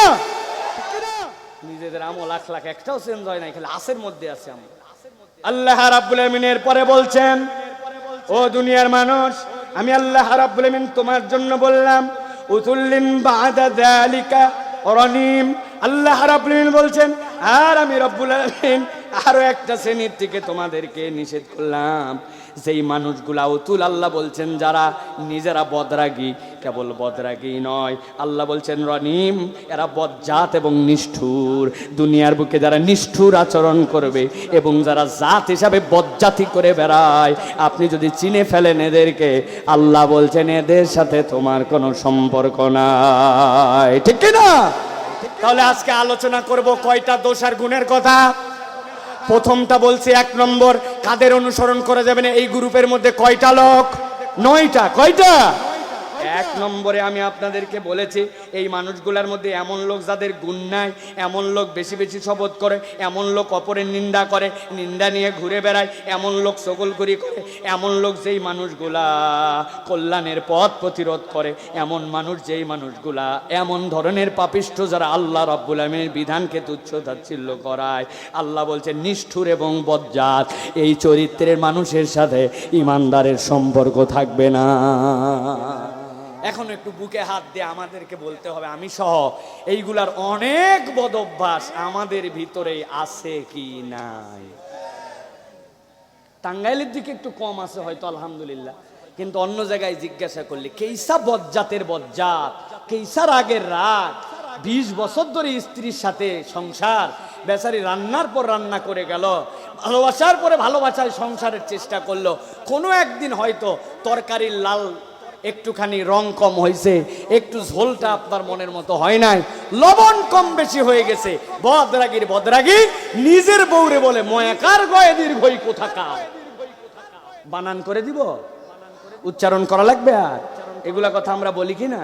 তা আপনি না একটু আগে বলছেন না এদের অনুসরণ করা যাবে না, কিন্তু এই সকল বদরাগী এবং বজ্জাত তো অনেক ক্ষেত্রে আমরাই। ঠিক কি না ভাই? স্বামীর কথা বললাম, আমরা হুজুরদের মধ্যে অনেক বজ্জাত আছে। হেফজোখানা মাদ্রাসায় পড়ায় ছোট ছোট বাচ্চা, আল্লাহ কোরআন মুখস্থ করা ফরজ করেন নাই, কিন্তু বেচারির এমন বদরাগ, এমন খারাপ গুণ, বাচ্চা ছোট মাসুম, অথচ দেখা যাচ্ছে তারে এমন উপর থেকে নিচ পর্যন্ত পিটায়া লাল করে দিছে।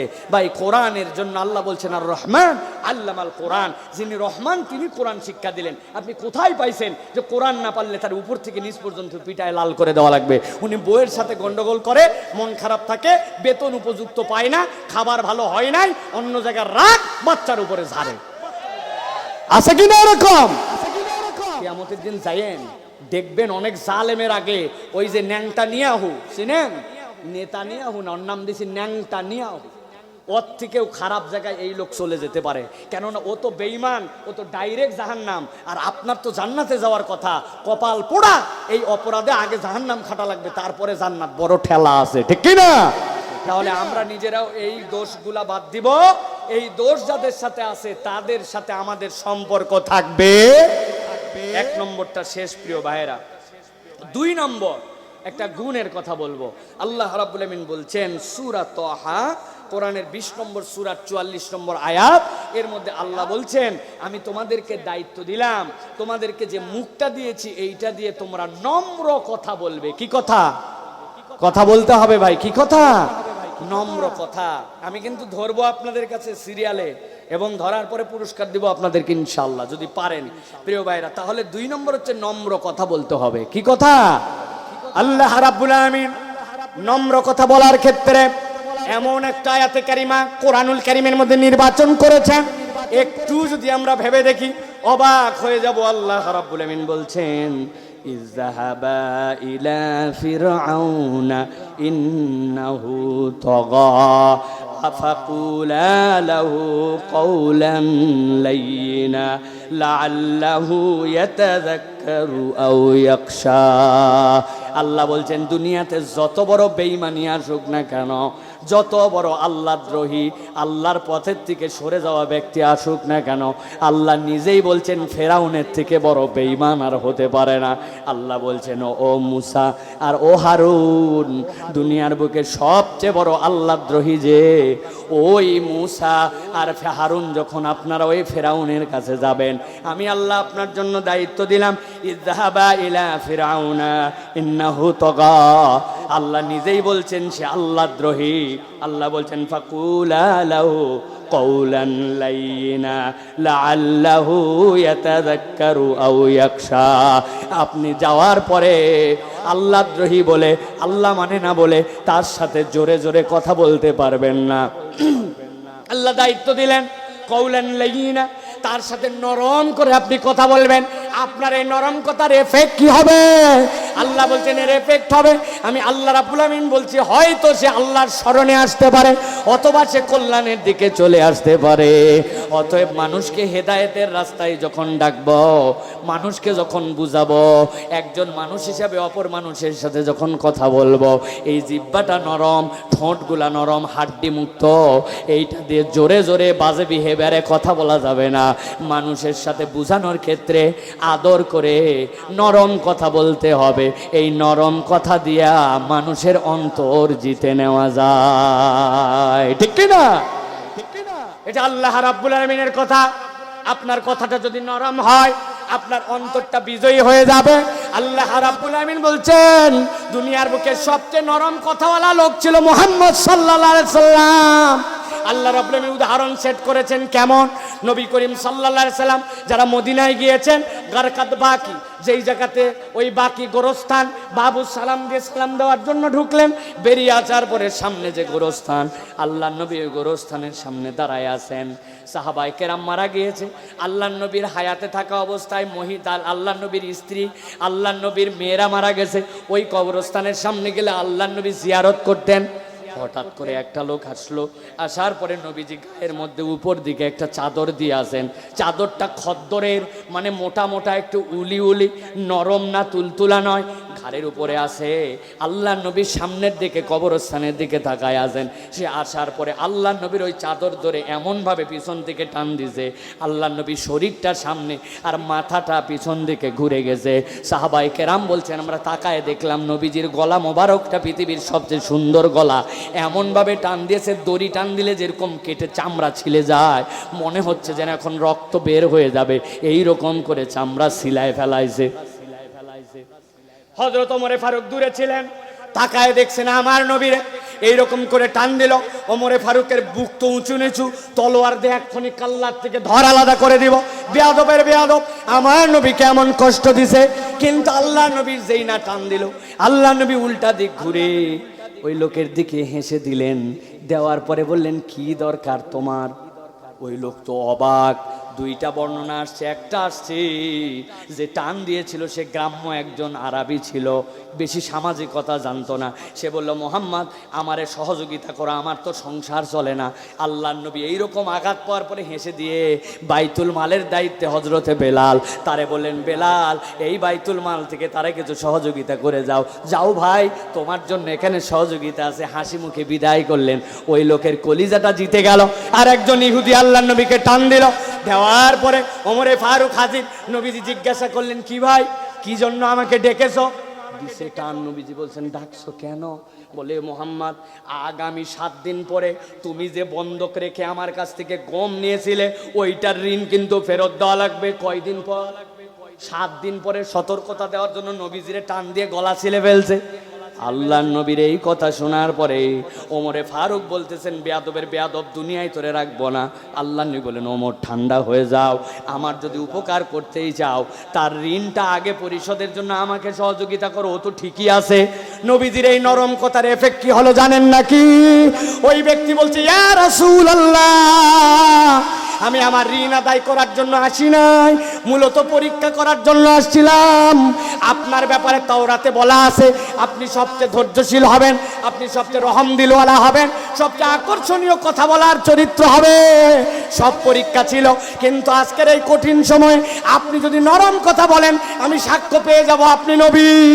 আপনার থেকে এরকম অবস্থায় আমাকেও টানলে তারে কিছু না করলে একটা থাপ্পড় দিতাম অন্তত। কিন্তু আপনি কিছু তো বলেনই নাই। যে বলতে আসছে তারে পর্যন্ত থামাইছেন, আমার সাথে ভদ্র কথা বলছেন। ইয়া রাসূলুল্লাহ আমার ঋণ লাগবে না, আমাকে কালেমা পড়ায় জান্নাতের পথটা দেখায়া দেন। আল্লাহ এই জন্য বলছেন 2 নম্বর গুণ হবে তোমার জিহ্বাটা দিয়ে নরম করে কথা বলা, ঠিক কিনা? আমরা দাওয়াতের ক্ষেত্রে অনেক সময় ভুল করি। একজন এসে বলছে ফজরের নামাজ পড়ে নাই দেখছে, কিন্তু জোহরটা পড়ছে, আসরটা পড়ছে, মাগরিব এশা, পরে বলছে এই তোকে জোহরের নামাজে দেখলাম ফজর পড়ছিলি, মাথা নিচু করে বলছে না ফজরটা পড়তে পারেন। গর্ধব কোথাকার, যার ফজরই নাই তার আবার বাকি চারটা দিয়ে কি হবে? এরকম কথা বলে না অনেকে। রং রং এটা ভুল। আপনি তার সাথে এরকম শক্ত ভাষায় বলবেন না, আপনি তো উল্টা বলবেন। আরে বাবা রে বাবা, নামাজ ফরজ 5 ওয়াক্ত আল্লাহ তোরে দিয়ে 4টাই করাই ফেলছে, বাকি আছে একটারে বাপ, চেষ্টা করলেই তুই পারবি, বললে বল। আমি যেরকম আসছিলাম তোরে ডাইকে নিয়ে আসবো, তুই যদি আমারে বলিস কি? ওইটাও কথা এইটাও কথা। একজনরে দেখছেন সিগারেট খায়, বাজে ছেলের সাথে মিশে, আপনি তার বাপের কাছে ওর কাছে যাই বলছেন তুই তো শেষ হয়ে গেছিস, আমি তো দেখতে পাচ্ছি তুই জাহান্নামে চলে গেছিস, ব্যাককলের ব্যাককল বেয়াদব কোথাকার, আমার আশপাশে তুই আসবি না। এটাও একটা কথা। আরেকটা কথা, বাপরে আমি তোর কে হই জানিস? এই গ্রাম সম্পর্কের উমুক তুমুক। তোর কি মনে হয় আমি তোর খারাপ চাই? বাপরে তোর খারাপ চাই না, আমি কতকগুলা তোর মধ্যে অপরাধ দেখছি ঠোঁটে উচ্চারণ করতে চাই না। বাপরে তোর কাছে অনুরোধ দিলাম এগুলা বাদ দে রে বাপ। 1 বার 2 বার 3 বার 5 বার 10 বার আল্লাহ বলছেন আপনাকে দায়িত্ব দিলাম, ফাকুলা লাহু কওলান লাইয়িনা লাআল্লাহু ইয়াতাযাক্কারু ওয়া ইয়াখশা। হয়তো আল্লাহর স্মরণে চলে আসবে অথবা আল্লাহকে ভয় করতে শুরু করবে। নরম কথায় দিল জয় করা যায়, দাপট দিয়া দিল জয় করা যায় না। অতএব আমরা আমাদের ভাষাকে সুন্দর করব, পারবো তো ইনশাআল্লাহ ভাই। আমাদের গ্রাম দেশে এটা খুব খারাপ তবিয়ত, কতকের মুখ এমন খারাপ মানুষ ভয়ে তার থেকে দূরে থাকে, আসে না ভাই? মুখ খারাপ করতে করতে কি করে জানেন? নিজের নাতিকে পর্যন্ত বলে এই হারামজাদা, মোড়ের দোকান থেকে যাইয়া লাভলুক বল আমার নামে একটা পান বানায় দিতে। আপনি বলছেন এই ছেলে হারামজাদা বললেন মানে বুঝলাম না, তার কি বাপের ঠিক নাই নাকি? দাঁত আমার বেটার বেটা আবার বাপের ঠিক নাকি? তা আপনি না হারামজাদা বললেন। ভাই বলতে বলতে অভ্যাস হয়ে গেছে বাবা, যাত্রার জন্যই মুখ দিয়ে হারামজাদা বাড়ায়। এটা আর গাল নাই, এটা আমার কথা, ফুটানি মারা কথা বলে, আসে না ভাই? আপনি বাজে কথা বলেন, আবার বলেন এটা আমার গাল নয়, এটা আমার কথা। আপনি এমন ভাবে এমন ভাষায় কথা বলেন যে ইয়াংরা আপনার দিকে আসে না, বরং উল্টা বেরোয় যায়। মসজিদগুলোতে তো আরো ঝামেলা। বাচ্চা একটা 5-6 বছরের গেছে, যাওয়ার পরে 4 রাকাত নামাজের 3 রাকাত শেষ সময় একটি হি হি করে হেসে দিছে, অথবা এই করে একটু চিল্লায় সদরে কুনি মারছে। ছোট মানুষ 6 জন, যেই মুরব্বী নামাজে আছে উনি এখন আত্তাহিয়াতুতে আছে, আসলে আত্তাহিয়াতু পড়তেছে আর সাথে সাথে প্ল্যান করতেছে আত্তাহিয়াতুলিল্লাহি ওয়া সালাওয়াতু খালি নামাজটা শেষ হোক, কার বেটা দেখতেছি আমি। আল্লাহুম্মা সাল্লি আলা মুহাম্মদ। হুজুর আজকে লম্বা করতেছে, এরা এখনো গন্ডগোল করতেছে। হারামজাদাদের মসজিদে কি আনিছে দেখি, ও বারিক আলা মুহাম্মদ কামা সাল্লাল্লাহু আলাইহি ওয়া সাল্লাম। আসসালামু আলাইকুম ওয়া রাহমাতুল্লাহ। আসসালামু আলাইকুম। তুই আসবি না মসজিদে, তোর বাপ এক জানি না দেখে, আসে না ভাই? এত গরম কেন আপনার? এই গরম আপনাকে কে দিতে বলেছে? এই ভাষার ব্যবহার আপনাকে কে শেখালো? আমি তো মাঝে মাঝে বলি এখনকার অনেক ছোট বাচ্চারা, অনেক ইয়াংরা যেই বয়সে নামাজ ধরছে ওই বয়সে আগেকার অনেক মুরব্বীরা খালি মার্বেল খেলছে আর টিউবের পিছনে বাঁশের কাঠি দিয়ে টিউব নিয়ে রাস্তাতে ঘুরে বেড়াইছে, ওই সময় নামাজ পড়ে নাই।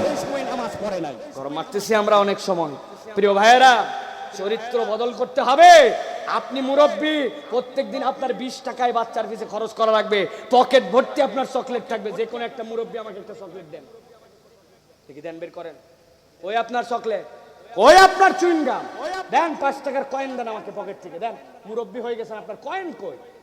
এই নামাজে হাসলো কারারে? তোরা রে, এই শুনে দিকা ধর এই চকলেট তুই 5 টাকা নে, তুই বেশি হাসিস না, তোর যেমন চাই খাবি, কিন্তু বাবা রে মসজিদের মধ্যে হাসা হয় না বাপ। এরপরে যেন এটা করিস না, দেখিস কিন্তু এটা আল্লাহর ঘর, এরকম করা হয় না। 3 চকলেট আর যেটা বেশি আসছে ওরে 5 টাকা দিছে, ও বলবে মানুষ অনেক ভালো দেখছি, এরকম ভালো দাদা দেখি নাই রে, খবরদার দাদা আমাদেরকে এত মহব্বত করলো। এরপরে দেখা হলে হাসবে না, কিন্তু বলবে দাদু চকলেট আছে নে। আরে মসজিদে যাচ্ছি আর চকলেট পাবি না মানে? নামাজ খালি শেষ কর, চকলেট রেডি আছে। 20 টাকার প্রজেক্ট, জান্নাত কেনার প্রজেক্ট, এই হবে আপনার আখলাক। আর আপনি মসজিদে এমন গরম মারেন ওই বাচ্চার মসজিদ মুখ হয় না, ঠিক কি না? কথা কি ভাই রাগ করতেছেন আপনারা? রাগ করতেছেন? একটু রাগ করেন, কতদিন আর এত লুসা হয়ে থাকবেন? রাগ করেন, রাগ করে সিদ্ধান্ত নেন, কথা নরম করব, সুন্দর করে এই মানুষগুলাকে, এই বাচ্চাগুলাকে, এই যুবকগুলাকে আমি ইসলামমুখী করব, এদেরকে আদরের ভালোবাসা দিয়ে কলিজা জিতবো। রাজি তো ইনশাআল্লাহ? বলবো কয়টা বলছি? 15টা। গেছে কয়টা? আছেন তো আপনারা? প্রিয় ভাইরা, 3 নম্বরে বার আল্লাহ রাব্বুল আমিন বলছেন ওর লজ্জা এবং শালীনতার সাথে চলাফেরা করা, এটা মুহাম্মদ মুস্তাফা সাল্লাল্লাহু আলাইহি ওয়াসাল্লামের গুণ, ঈমানদারদের গুণ হবে লজ্জা এবং শালীনতার সাথে চলাফেরা। আল্লাহ কোরআনে বলছেন, ইয়া আইয়ুহাল্লাযীনা আমানু লা তাদখুলু বুয়ুতান গায়রা বুয়ুতিকুম হাত্তা তাস্তানিসু ওয়া তুসাল্লিমু আলা আহলিহা যালিকুম খায়রুল লাকুম লাআল্লাকুম তাযাক্কারুন। আল্লাহ বলছেন, ও বান্দারা, আমি কেমন শালীনতা তোমাদেরকে শিখালাম জানো নাকি? তুমি যদি তোমার নিজের বাড়িতেও প্রবেশ করতে চাও অথবা কারো বাড়িতে ঢুকতে যাও, আমি আল্লাহ বললাম ওই বাড়িতে ঢোকার ক্ষেত্রে অনুমতি আর সালাম না দিয়া প্রবেশ করবা না। যদি এই বিধান বুঝতে পারো, এর মধ্যে তোমার জন্য কল্যাণ আছে। সুবহানাল্লাহ। যালিকুম খায়রুল লাকুম। আল্লাহ বলছেন তুমি লজ্জা এবং শালীন হও। একজনের বাড়ির মধ্যে হরমর করে ঢুকে গেলাম, জানলা খোলা আছে বলে একটু বাঁকা চোখে তাকাতে তাকাতে চলে গেলাম, অমুকের বউ কি জামা কাপড় যে পরে, নাউজুবিল্লাহ। ও বাবা, আপনি যে চোখ দিয়ে দেখে হারাম কামাই করলেন, খালি বউয়ের জামা দেখলেন কেমনে? আপনার তো আল্লাহ তাকাতেই মানা করছে, আপনি জামা দেখে হারাম খুঁজতেছেন, কি ব্যাপার? আল্লাহ বলছেন খবরদার, কারো বাড়িতে ঢুকলে, নিজের বাড়িতে ঢুকলেও সালাম না দিয়ে ঢুকো না। আমরা অনেক সময় অপরের বাড়িতে ঢুকলেও নিজের বাড়িতে নিজের বউকে আমরা সালাম দিতে পারি, এটা লজ্জা বলে তো কথা আছে। নিজের বউরে সালাম দেওয়া যায়? আমরা অনেক সময় চিন্তা করি না। আল্লাহ বলছেন সালাম দিয়ে প্রবেশ করো, এটা তোমার লজ্জাশীলতা বৃদ্ধি করবে। সালাম দাও, তোমার অন্তরকে আল্লাহ সোজা বানায় দিবেন। সুবহানাল্লাহ বলেন। ছোট্ট একটা হাদিস শোনেন। সাহাবায়ে কেরাম আল্লাহর নবীর সাথে আছেন, খেয়াল করেন, তাকান আমার দিকে। সব সাহাবায়ে কেরাম উজ্জীবিত, নবীজি যা বলছেন জীবন দিয়ে দিব, ইসলামের জন্য ডেডিকেটেড। কিন্তু আল্লাহর নবী যেই না উঠে ঘরে চলে গেলেন, সাহাবীরাও নিজেদের ঘরে গেলেন। এশার নামাজের পরে আল্লাহ কোরআনে নিষেধ করেছেন নবীজিকে ডাকাডাকি করা যাবে না, এটা আদবের খেলাফ। কিন্তু এই সাহাবায়ে কেরাম আল্লাহর নবীকে এসে ডাক দিয়েছেন, ইয়া রাসূলুল্লাহ, ইয়া রাসূলুল্লাহ, আপনি কি বাড়িতে নাকি? একটু আগেই তোমাদের সাথে দেখা হলো, আবার কেন আসছে? বলি, ইয়া রাসূলুল্লাহ, আমরা মুনাফিক হয়ে গেছি। কেমনে? কিছুক্ষণ আগে আমার সাথে দেখা হলো, মুনাফিক কেমনে হলে? ইয়া রাসূলুল্লাহ, আপনার সাথে যখন থাকি তখন আমাদের মনটা ইসলামের দিকে এমন ভাবে মাইল থাকে, এমন ভাবে ইসলাম টানে, কিন্তু আপনার কাছ থেকে চলে গেলে তো আমাদের বিবি বাচ্চা, আমাদের দুনিয়াদারির দিকে আমাদের মন যায়। অতএব আপনার কাছে একরকম আর পিছনে একরকম, আমরা তো মুনাফিক হয়ে গেছি। আল্লাহ নবী বলছেন, না না, মুনাফিক হও নাই। আমার সামনে যেই হালতে থাকো, ওই হালতে যদি বেশি সময় চলতে, আসমানের ফেরেশতারা এসে তোমাদের সাথে মুসাহাফা করত। সুবহানাল্লাহ। কিন্তু তোমরা মুনাফিক হও নাই। নবীজি শিখাই দিলেন, আফসুস সালাম বাইনাকুম, তোমাদেরকে দায়িত্ব দিলাম, তোমরা সালামের প্রচলন বাড়ায় দাও, আল্লাহ তোমাদের বাঁকা অন্তরগুলাকে নিজ দায়িত্বে সোজা বানায় দিবেন। সুবহানাল্লাহ। অতএব আজকের থেকে আমরা আমাদের এই আজকের মাহফিল থেকে শপথ নিব, কারো বাড়িতে যাব, কোথাও ঢুকবো, কলিং বেল চাপার আগে, দরজার সুরসা ঘোরানোর আগে আমরা আগে সালাম দিব, তারপরে প্রবেশ করব। রাজি আছেন ইনশাআল্লাহ? সালামটা কেমন করে দিবেন? আসসালামু আলাইকুম নাকি আসসালামু আলাইকুম? কেমন করে বলেন? আসসালামু আলাইকুম। সুন্দর করে উত্তর দিবে ওয়া আলাইকুমুস সালাম ওয়া রাহমাতুল্লাহ। এইটা যদি বলি আমরা, আল্লাহ বলছেন তো তোমাদের বাঁকা অন্তর তোমাদের মধ্যে মিল মোহাব্বত বাড়ায় দিবেন। সুবহানাল্লাহ। অতএব ভালো করে কলিং বেল টিপার আগে, বাড়িতে ডাকার আগে আসসালামু আলাইকুম, এরপরে ডাক দেন, আল্লাহ আপনার বাড়িতে বরকত দিবে। আর বাসা থেকে যখন বের হবেন, তাওয়াক্কালতু আলাল্লাহ, বিসমিল্লাহি তাওয়াক্কালতু আলাল্লাহ, এইটা বলে যদি কোনো বান্দা বের হয়, ওই বান্দার হেফাজতের জিম্মাদারি আল্লাহ নিয়ে নেন। সুবহানাল্লাহ।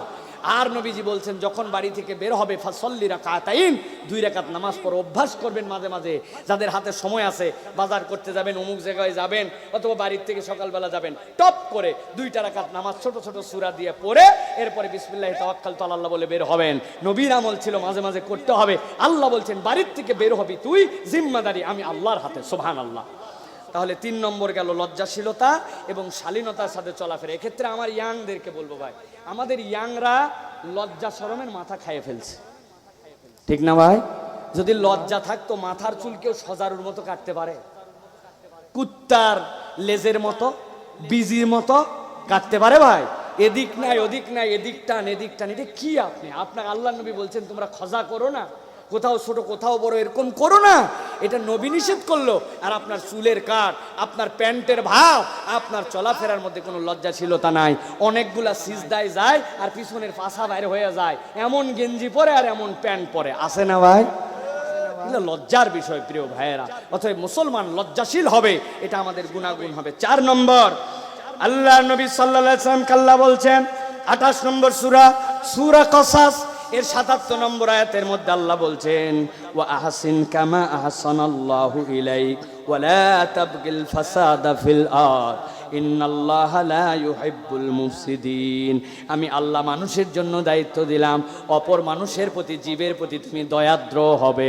আল্লাহ বলছেন ওয়া হাসিন কামা আহসানাল্লাহু ইলাইক, আপনি মানুষের প্রতি দয়া করেন, আল্লাহ যেরকম আপনার প্রতি দয়া করেছেন। কি দয়া করছেন? আল্লাহ বলছিলেন চোখ দিয়ে হারাম দেখা যাবে না, আপনি কথা মানি নাই, আমি কথা মানি নাই, দেখছি, দেখে টেকে রাত্রেবেলা শুয়েছি। আল্লাহ যদি সকালবেলা চোখটা কানা করে দিতেন, কিছু বলার ছিল নাকি? কথা বলতে হবে, বলার ছিল? একবার ভাবলেন নাই? যুবক ভালো করে খেয়াল করো, তোমাদের টাঙ্গাইলের দিকে তোমাদের যে মোবাইল আছে, ওই মোবাইল কি কখনো কান্নাকাটি করে?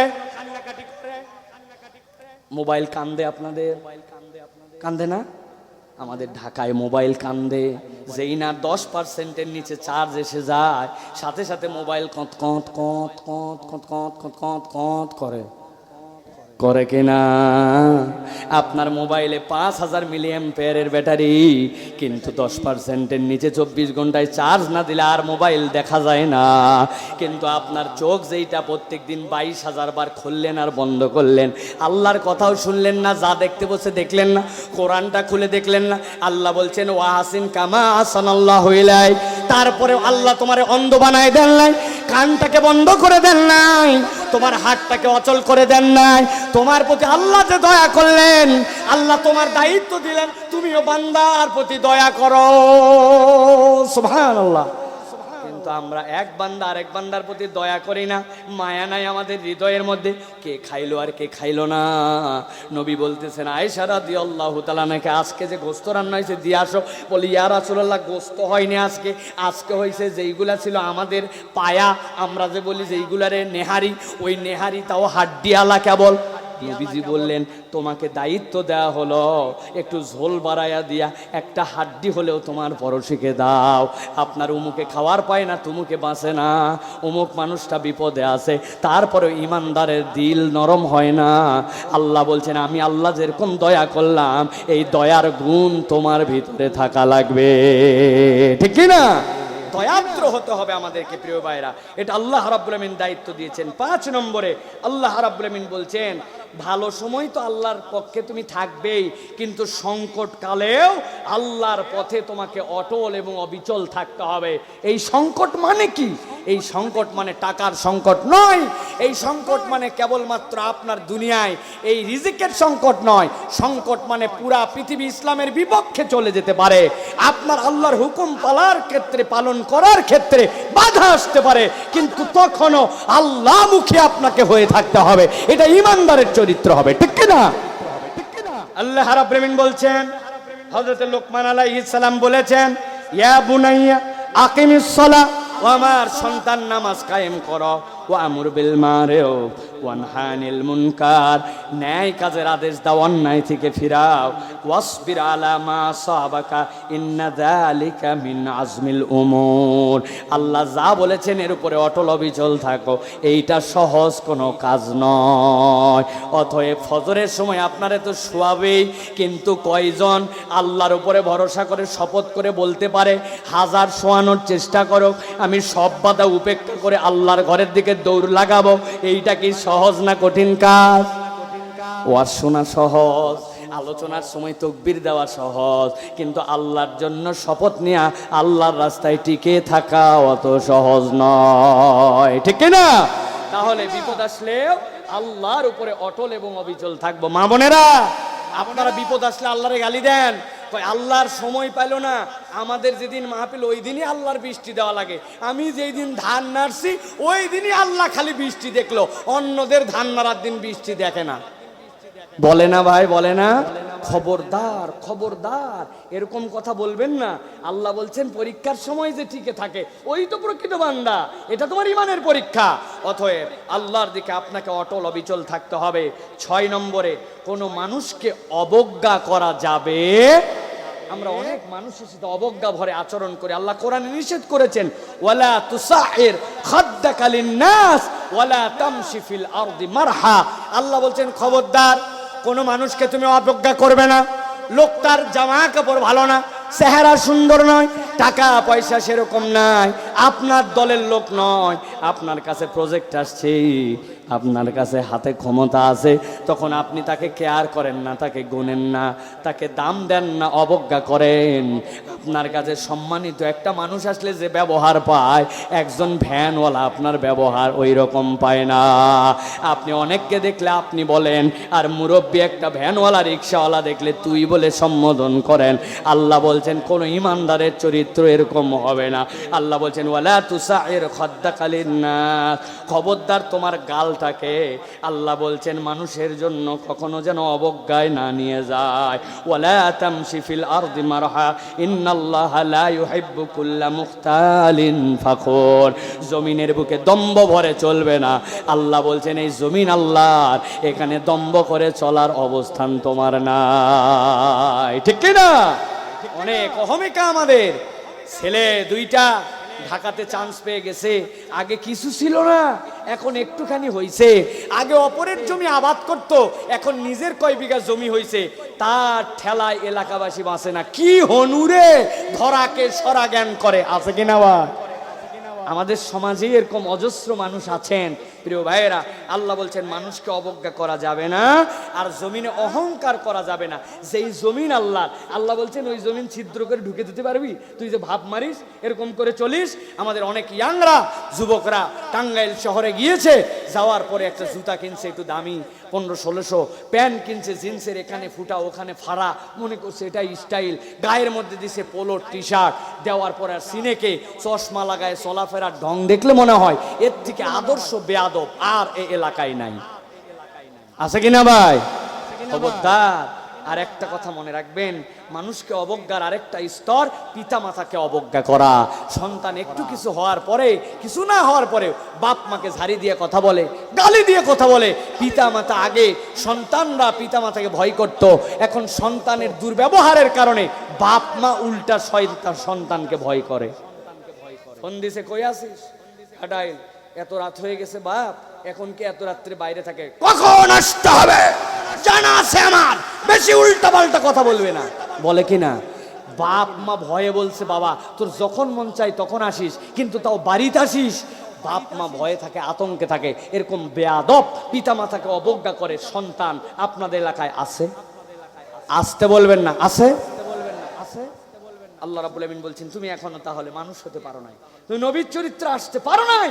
ও তরুণ ও যুবক, তোমার পায়ে হাত দিয়ে 2টা কথা বলি, তুমি তোমার পিতামাতা যাই বলুক না কেন, মাথা পেতে শুনে নাও, 5 ওয়াক্ত নামাজ পড়তে থাকো, বাকি যা পাপ থাক না কেন নির্ধারিত একটা বয়স পার হওয়ার পরে আল্লাহ তোমাকে হেদায়েতের রাস্তায় তুলে দিবে ইনশাআল্লাহ।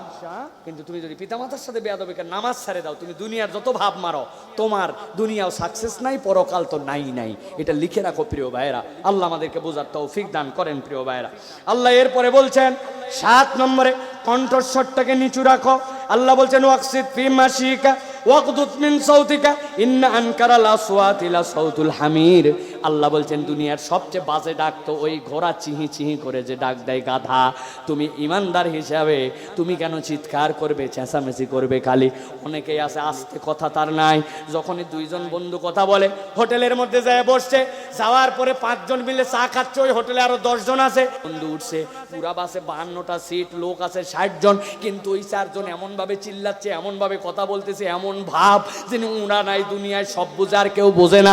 এরকম ফাউল মার্কা কিছু মানুষজন আছে কিনা?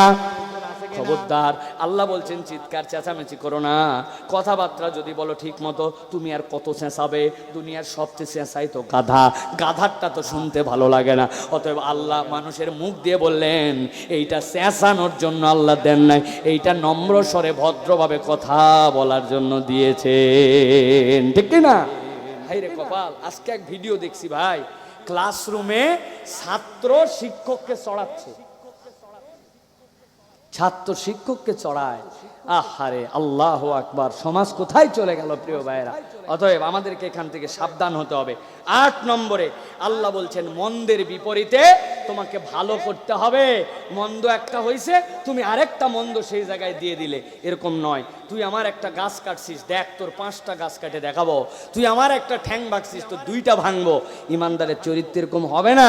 আল্লাহ বলছেন ওয়ালা তাস্তাউল হাসানাতু ওয়ালাস সাইয়্যা ইদফা বিল্লাতি হিয়া আহসান ফাইদাল্লাযী বাইনাকা ওয়া বাইনাহু আদাওয়াতুন কাআন্নাহু ওয়ালিয়্যুন হামীম।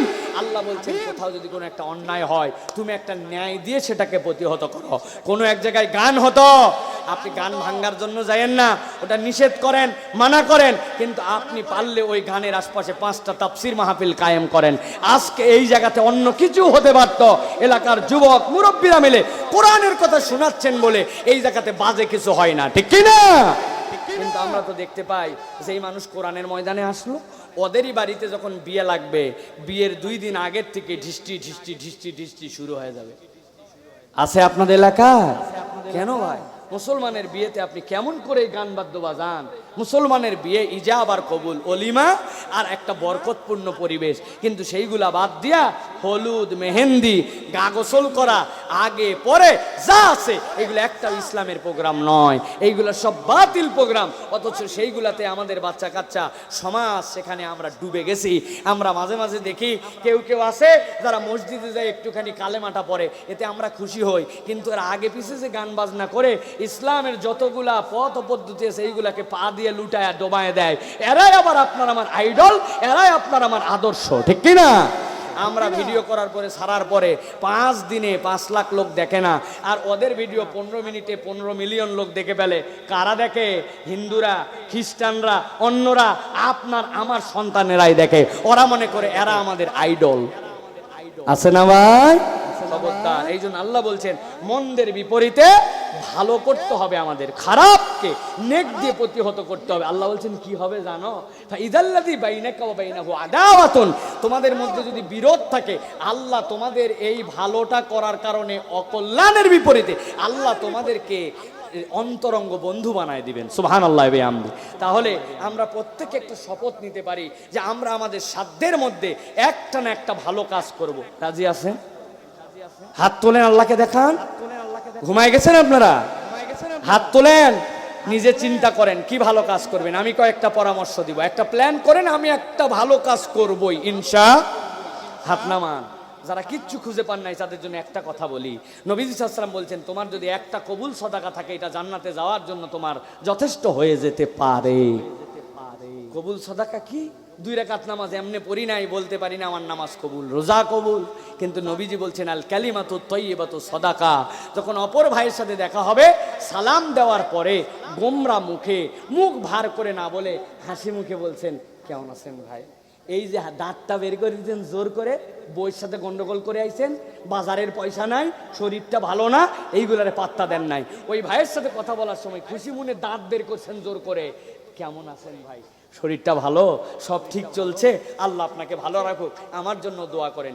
এই কথাটা যদি আপনি আপনার ভাইয়ের সাথে বলতে পারেন, আল্লাহ আপনার আমল নামায় আমার বান্দা একটা নেকি করছে যেইটা আমি কবুল করলাম, এই হিসাবে আল্লাহ লিখে দিবেন। সুবহানাল্লাহ। লিখে দিবেন। পারবো না এটা করতে ভাই?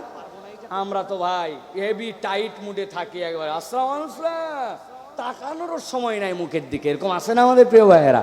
খবরদার।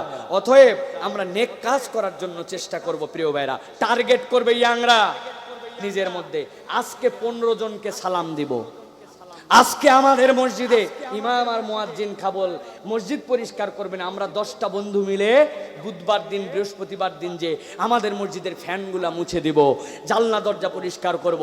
হারপিক 3 বন্ধু মিলে একটা কিনবো, 5 বন্ধু মিলে ঝাঁটা বাড়ির থেকে নিয়ে যায় মসজিদের অজুখানা থুতু ফেলতে ফেলতে শ্যাওলা হয়ে গেছে, মসজিদের অজুখানাটা ঘুষে পরিষ্কার করে আশপাশের গাছগুলা তুলে দিয়ে আমরা চলে আসব। হুজুরের জায়নামাজ মুয়াজ্জিনের জায়নামাজ বাড়িতে নিয়ে চলে আসছে, চট করে নিয়ে আসার পরে রাত্রেবেলা নিয়ে আসে, ফজরের সময় বলে আসছে নিয়ে গেলাম, ফজরের পরে পরে ধুয়ে দিয়ে রোদে দিয়ে শুকায়া জোহরের সময় মসজিদে দিয়ে আসছে। এইগুলা ছোট্ট ছোট্ট বিষয়, কিন্তু এইগুলা সওয়াবের ভান্ডার। আল্লাহ বলছেন তুমি যদি এইগুলা করো তাহলে যার সাথে তোমার বিরোধ আছে সে করতেছে অকল্যাণ চিন্তা, তুমি করতেছো ভালো একটা কাজ, আল্লাহ তোমাদের মধ্যে বন্ধুত্ব বাড়ায় দিবেন। সুবহানাল্লাহ। আমরা পারবো না এগুলা করতে ভাই? আমি তো বললাম এই কয়টা, আপনাদেরকে বলতে হবে আরো 2-1টা টার্গেট করে যে আমি এইটা করব, আমি এইটা করব। আমি তো জানি না আপনি আর কত ভালো কাজ করার সুযোগ পাবেন। আল্লাহ আমাদেরকে তৌফিক দেন, বলেন আল্লাহুম্মা আমিন। 9 নম্বরে বলবো পরামর্শ করে কাজ করা। কি করা? আল্লাহ রাব্বুল আলামিন কোরআনে বলছেন ওয়াল্লাযীনা ইসতাজাবু লিরাব্বিহিম ওয়া আকামুস সালাহ, যারা আল্লাহর ডাকে সাড়া দেয়, সালাত কায়েম করে, ওয়া আমরুহুম শুরা বাইনাহুম মিম্মা রাযাকনাহুম ইউনফিকুন, তাদের তৃতীয় গুণ হচ্ছে যা কাজ করে পরামর্শ করে, আর আমি আল্লাহ যে রিজিক দিয়েছি ওই রিজিক থেকে খরচ করে। যাদের সাথে এই 4টা গুণ যুক্ত হবে আল্লাহ বলছেন ওরাই হচ্ছে আল্লাহর কাছে সফল কাম। সুবহানাল্লাহ। ওয়া আমরুহুম শুরা বাইনাহুম, আমাদের মধ্যে থেকে এটা উঠে গেছে, আমি একাই বুঝি সব, সিদ্ধান্ত নেওয়ার ক্ষেত্রে আমি একাই না। আপনি ইমামের কাছে যান, মুয়াজ্জিনের কাছে যান, ভাই ব্রাদারকে ডাকেন, বউটাকে ডাকেন, তোমার পরামর্শ দাও, তুমি বলো, তুমি বলো। কেউ কারো কখনো মতামত খণ্ডন করতে যাবেন না, এটা একটা বড় আমল। মতামত খণ্ডন মানে কি বুঝেন? আপনি হয়তো কথার কথা বলছেন, আজকে দুপুরে কি খাওয়া হবে, আপনার ছেলে বলছে ভুনা গরুর গোশত, আপনার আরেক বেটা বলছে না ট্যাংরা মাছ। যেই বেটা ভুনা গরুর গোশত বলছে ওই বেটাকে ওই ট্যাংরা মাছওয়ালা বলছে যে গরমের গরম, আবহাওয়া খারাপ, গরুর গোশত খালি শরীর গরম হয়ে যাবে, আরো পেট খারাপ হবে, বাদ দে এগুলা, আজকে খাওয়াবে ট্যাংরা মাছ। এটা ইসলামে নিষেধ। একজন থাকবেন যিনি সুরার ফায়সালা দিবেন, আর বাকি সবাই সুরা বলবে, সে তার কথা বলছে, আপনি কাটাতে যেন না, আপনি আপনার কথা বলেন, একজনকে মানেন, সকলের পরামর্শ দিয়েছে, মতামত দিবে। এইটা যদি আমাদের পরিবারের মধ্যে হয় আমাদের প্রত্যেক কাজে বরকত হবে, আল্লাহ রাব্বুল আমিন বরকত ঢুকায় দিবেন। সুবহানাল্লাহ। চাল কিনতে চাই আমরা, 6 মাসের জন্য চাল কিনবো, আমি জানি কি চাল কিনবো না, বউকে বলেন গতবার যে চালটা কিনছিলাম কেমন রে বাবা, ভালো তো, এটাই কিনবো কিনা? এই তোরা যে খালি সবাই, কেউ তো কিছুই বললি না, চাল খায় ভাল লাগে তো, এটা সবাই বেশি কথা বলবে না, হয়তো আপনি যাই নিবেন, 5 জনের মতামত নিয়ে বাজারে গেছেন, আল্লাহ বলছেন আমি আল্লাহ বললাম, আমি আল্লাহ, তুমি যেই সিদ্ধান্তই নাও, আমি আল্লাহর সিদ্ধান্ত তোমার সাথে আছে, তোমার মধ্যে বরকত হবে। সুবহানাল্লাহ। সব ক্ষেত্রে এই সিদ্ধান্ত নেওয়ার ক্ষেত্রে পরামর্শ করে করে আমাদের কাজ করতে হবে। আল্লাহ রাসূল সাল্লাল্লাহু আলাইহি ওয়াসাল্লাম এই কাজ করতেন, আমাদের দায়িত্ব। 10 নম্বরে সন্দেহ প্রবণতা ভালো নয়। আমাদের শয়তান সবচেয়ে বড়, একজনের সাথে আরেকজন খারাপ সম্পর্ক ঢুকায়, আমাদেরকে সন্দেহ প্রবণ করে। আমার মন বলে যেভাবে এই লোক ওই লোকগুলোর সাথে ঘুরে, ওখানে যাই মনে হয় আমার বিপক্ষেই কিছু বলে, অথচ বলেই না, হয়তো সন্দেহ করে মানুষ, সন্দেহ প্রবণ মানুষ আছে না ভাই? আল্লাহ নিষেধ করেছেন, এটা শয়তানের পক্ষ থেকে আসে। ইয়া আইয়ুহাল্লাযীনা আমানুস্তানিবু কাসীরাম মিনায-যন ইন্না বা'দায-যন্নি ইসম। আল্লাহ বলছেন খবরদার তোমরা বেশি বেশি সন্দেহ আর ধারণা করো না, কত ধারণা আছে গুনাহ তোমাদের জন্য, এই গুনাহ থেকে তোমাদের মধ্যে শত্রুতা তৈরি হয়ে যায়। আমার বউ তলে তলে মনে হয় আমার টাকা পয়সাগুলো মাইরে দেয়, আর আপনি চিন্তা করছেন আমার স্বামী মনে হয় তলে তলে অন্য কোনো জায়গায় বিয়ার ধান্দা করতেছে। আছে না ভাই এরকম আমাদের মধ্যে? খবরদার ভাই, সন্দেহ প্রবণতা বড় খারাপ রোগ, আপনি জীবনে কোনো জায়গায় শান্তি পাবেন না। তাহলে খবরদার, এখান থেকে আমাদেরকে বেঁচে থাকার জন্য চেষ্টা করতে হবে। 11 নম্বর বিরাট একটা গুণ, এটা আজকের মাহফিলের জন্য অনেক বেশি গুরুত্বপূর্ণ। আল্লাহ বলছেন মেহমানকে সম্মান করা। কি করা? আল্লাহ রাব্বুল আমিন বলছেন হাল আতাকা হাদিসু দাইফু ইব্রাহিম আল মুকরামিন ইজ দাখালু আলাইহি ফাকালু সালামা قال سلام قوم منكرون। আল্লাহ বলছেন ইব্রাহিম তোমাদের জাতির পিতা, ইব্রাহিম আলাইহিস সালামের গুণ ছিল তিনি কোনো মেহমান ছাড়া খাইতেন না। কেমন মেহমানদারি কল্পনাও করতে পারবেন না, চিন্তার মধ্যেও নিতে পারবেন না। হঠাৎ করে ইব্রাহিম আলাইহিস সালামের বাড়িতে লোক আসলো। ইব্রাহিম সালাম দিয়ে বললেন, তাদের প্রতি সালাম যাদের চেহারার মধ্যে কোনো সফরের চিহ্ন নাই, আবার লোকগুলাকেও চিনি না, অপরিচিত মানুষ। সালাম দেওয়ার পরে বললেন, আপনারা একটু বসেন, আমি এক্ষুনি আসতেছি। ফাজাগা, আল্লাহ বলছেন আলাদা হয়ে গেল। ফাজাগা আহলিহি ফাজা বিইজলিন সামিন। ইব্রাহিম আলাইহিস সালাম এরপরে বেশি ছোটও না বেশি বড়ও না, এরকম একটা আস্ত গরু ভুনা করে তার মেহমানদেরকে খাওয়ায় দিলেন। সুবহানাল্লাহ। মেহমানদের সামনে খাবার দেওয়া আছে। ইব্রাহিম আলাইহিস সালাম তাদেরকে বলতেছেন, ফাকাররাবহু ইলাইহিম ফাকাল আলা তাকুলুন, খাবার আছে আপনাদের সামনে, যেমন তেমন খাবার নয়। জীবনে কোনোদিন আজ পর্যন্ত আপনি দেখছেন না, খাইছেন না, দিছেন। সর্বোচ্চ বিয়ে বাড়িতে একটা ছাগল আস্ত রান্না করে দেয়, কিন্তু জীবনে কোনোদিন গরু আস্ত বুনা করে কাউরে দিছেন? কেউ আপনারে খাওয়াইছে না। আল্লাহ বলছেন, ইব্রাহিম বললেন আপনারা খাবেন না নাকি? তারা বলল, ও পয়গম্বর, আমরা তো মানুষ নই, আমরা আল্লাহর পক্ষ থেকে ফেরেশতা এসেছি, আমরা তো দুনিয়ার খাবার খাই না। তবে আপনার প্রতি আল্লাহ সন্তুষ্ট হয়ে জানাইছেন এই বৃদ্ধ বয়সেও আল্লাহ আপনাকে একটা সন্তান দান করবেন। সুবহানাল্লাহ। মেহমানদারির সাথে আল্লাহ এটা উল্লেখ করার কারণ, মেহমানদারি পরিবারের মধ্যে বরকত ঘটায়। আল্লাহ নবী বলছেন, যে পরকালে ঈমান রাখে, আল্লাহর প্রতি ঈমান রাখে, সে যেন তার মেহমানকে সম্মান করে। বউয়ের বাড়ির লোক যদি আসে বউয়ের কাছে, বউ খুশি হলেও স্বামীর বাড়ির মেহমান আসলে বউয়ের মাথা নষ্ট, এরকম অনেক বউ আমাদের আছে। একটু জোরে বলেন। লোক আর পায় না। তোমার আরো ভাই তো আছে, তাদের বাড়িতে একটু গেলে কি হয়? ভাগ্যিস আমার বাড়িটা বাজারের উপরে হয়েছিল, অসুখ হলেও আমার বাড়ি, বাজার করতে আসলে আমার বাড়ি, ব্রেক নিল আমার বাড়ি, আর পারি না তোমার বাড়ির মেহমান দিয়া। বউ একে মনে হচ্ছে বউ জানি নিজে খাওয়াচ্ছে। স্বামীর কামায়, স্বামীর বাড়ির আত্মীয় আসলে বউ বেজার। আছে কিনা? বউয়ের বিপক্ষে বললে অবশ্যই আমরা খুব খুশি বাঙালিরা, কিন্তু অনেক পুরুষ এরকম আছে যে আবার ওই স্ত্রীর বাড়িতে যদি কিছু একটা হাদিয়া পাঠাতে চায় তাহলে তার আবার সহ্য হয় না। এরকম স্বামীও আছে। খবরদার, খবরদার, মেহমানদারি যদি আমরা করি আল্লাহ আমাদেরকে বরকতে ভরায় দিবেন। অতএব নিজেরা মেহমানদারি করব এবং মেহমানদারিকে উৎসাহিত করব। ডাক দিয়ে নিয়ে এসে মানুষকে খাওয়াবেন, এটা সম্পর্ক বৃদ্ধি করে। আমি আমার মাকে দেখছি, যখন পাট উঠতো, পাটের সিজনে পাট শাক ভাজছে, ভাজার পরে বলছে, বাবা পাশের বাড়ির দিয়াই। আমি বলছি, মা পাট শাকের তিতায় তিতায় আমরা খেতে পারি না, মান সম্মান থাকবেন, এটা আবার পাশের বাড়ির দেওয়ার কি আছে? বললে, বেশি বুঝবি না, এই সিজনের প্রথম পাট রান্না হয়েছে, অতএব পাশের বাড়িতে দিয়ায়। এখন পাশের বাড়িতে পাট শাক দেওয়া তো দূরের কথা, পাশাপাশি 2 ফ্ল্যাটে মুখ দেখায় না, ওর ভিতরে মরে 3 দিন ঢাকা বিশ্ববিদ্যালয়ের শিক্ষক পড়ে থাকে, তাও পাশের ফ্ল্যাট আলা জানে না। হয়েছে না ভাই এরকম? 2 ভাইয়ের মধ্যে একটু কান্নিস নিয়ে গন্ডগোল, অল্প একটু জমির আল নিয়ে গন্ডগোল, একটু বাউন্ডারি ওয়াল নিয়ে গন্ডগোল, আর মুখ দেখা দেখি নাই। আপন মায়ের পেটের 2 সন্তান ওই ঘাটা এলে যায় বন্ধুকে চা খাওয়ায়, নিজের ভাইয়ের বাড়িতে জীবনে মেহমানদারি করেও না, নিজেও মেহমান হয় না। ঠিক কিনা ভাই? খবরদার, এটা মেহমানদারি পয়গম্বরওয়ালা গুণ। আমরা এটার অভ্যাস করব। মানুষকে খাওয়ালে আল্লাহ কমায় না, আল্লাহ বরকত দেয়। প্রিয় ভাইরা, 12 নম্বরে আল্লাহ রাব্বুল আলামিন বলছেন, অমুসলিমদের সাথেও তোমাদেরকে ভালো ব্যবহার করতে হবে। সে যদি মুসলমান না হয়, তোমার ধর্মের লোক না হয়, তারপরেও তুমি তার সাথে খারাপ ব্যবহার করতে পারবেন না। আল্লাহ বলছেন, ওয়ালা ইয়ানহাকুমুল্লাহু আনিল্লাযিনা তুকাতিলুকুম ফিদ-দীন ওয়ালা, আল্লাহ রাব্বুল আলামিন বলছেন, তোমাদের মধ্যে যারা অমুসলিম কিন্তু তোমাদেরকে যারা তোমাদের ঘর থেকে বের করে দেয় না, তোমাদের মধ্যে যারা ওয়ালাম ইখরিজুকুম মিন দিয়ারিকুম, যারা তোমাদেরকে তোমাদের বাস্তু ভিটাচ্যুত না করে, তোমাদের সাথে যুদ্ধ করতে না আসে, এরকম মানুষের সাথে আল্লাহ বলছেন তোমরা খবরদার তাদের সাথে খারাপ ব্যবহার করো না। ওয়া তুকসিতু ইলাইহিম ইন্নাল্লাহা, আল্লাহ রাব্বুল ইউহিব্বুল মুকসিতিন, আল্লাহ বলছেন তাদের সাথে তোমরা ইনসাফ ভিত্তিক আচরণ করো। যদিও সে মুসলমান, কিন্তু 2টা অপরাধ যদি না করে তাহলে তার সাথে খারাপ ব্যবহার করা যাবে না। তোমার বিপক্ষে যুদ্ধ করতে আসছে আর তোমাকে মাতব্বরি করে তোমার ভিটার থেকে বের করে দিছে, তাহলে এই মানুষের সাথে খারাপ ব্যবহার করা জায়েজ। ভালো করে বোঝেন, এমনি এমনি বলি না।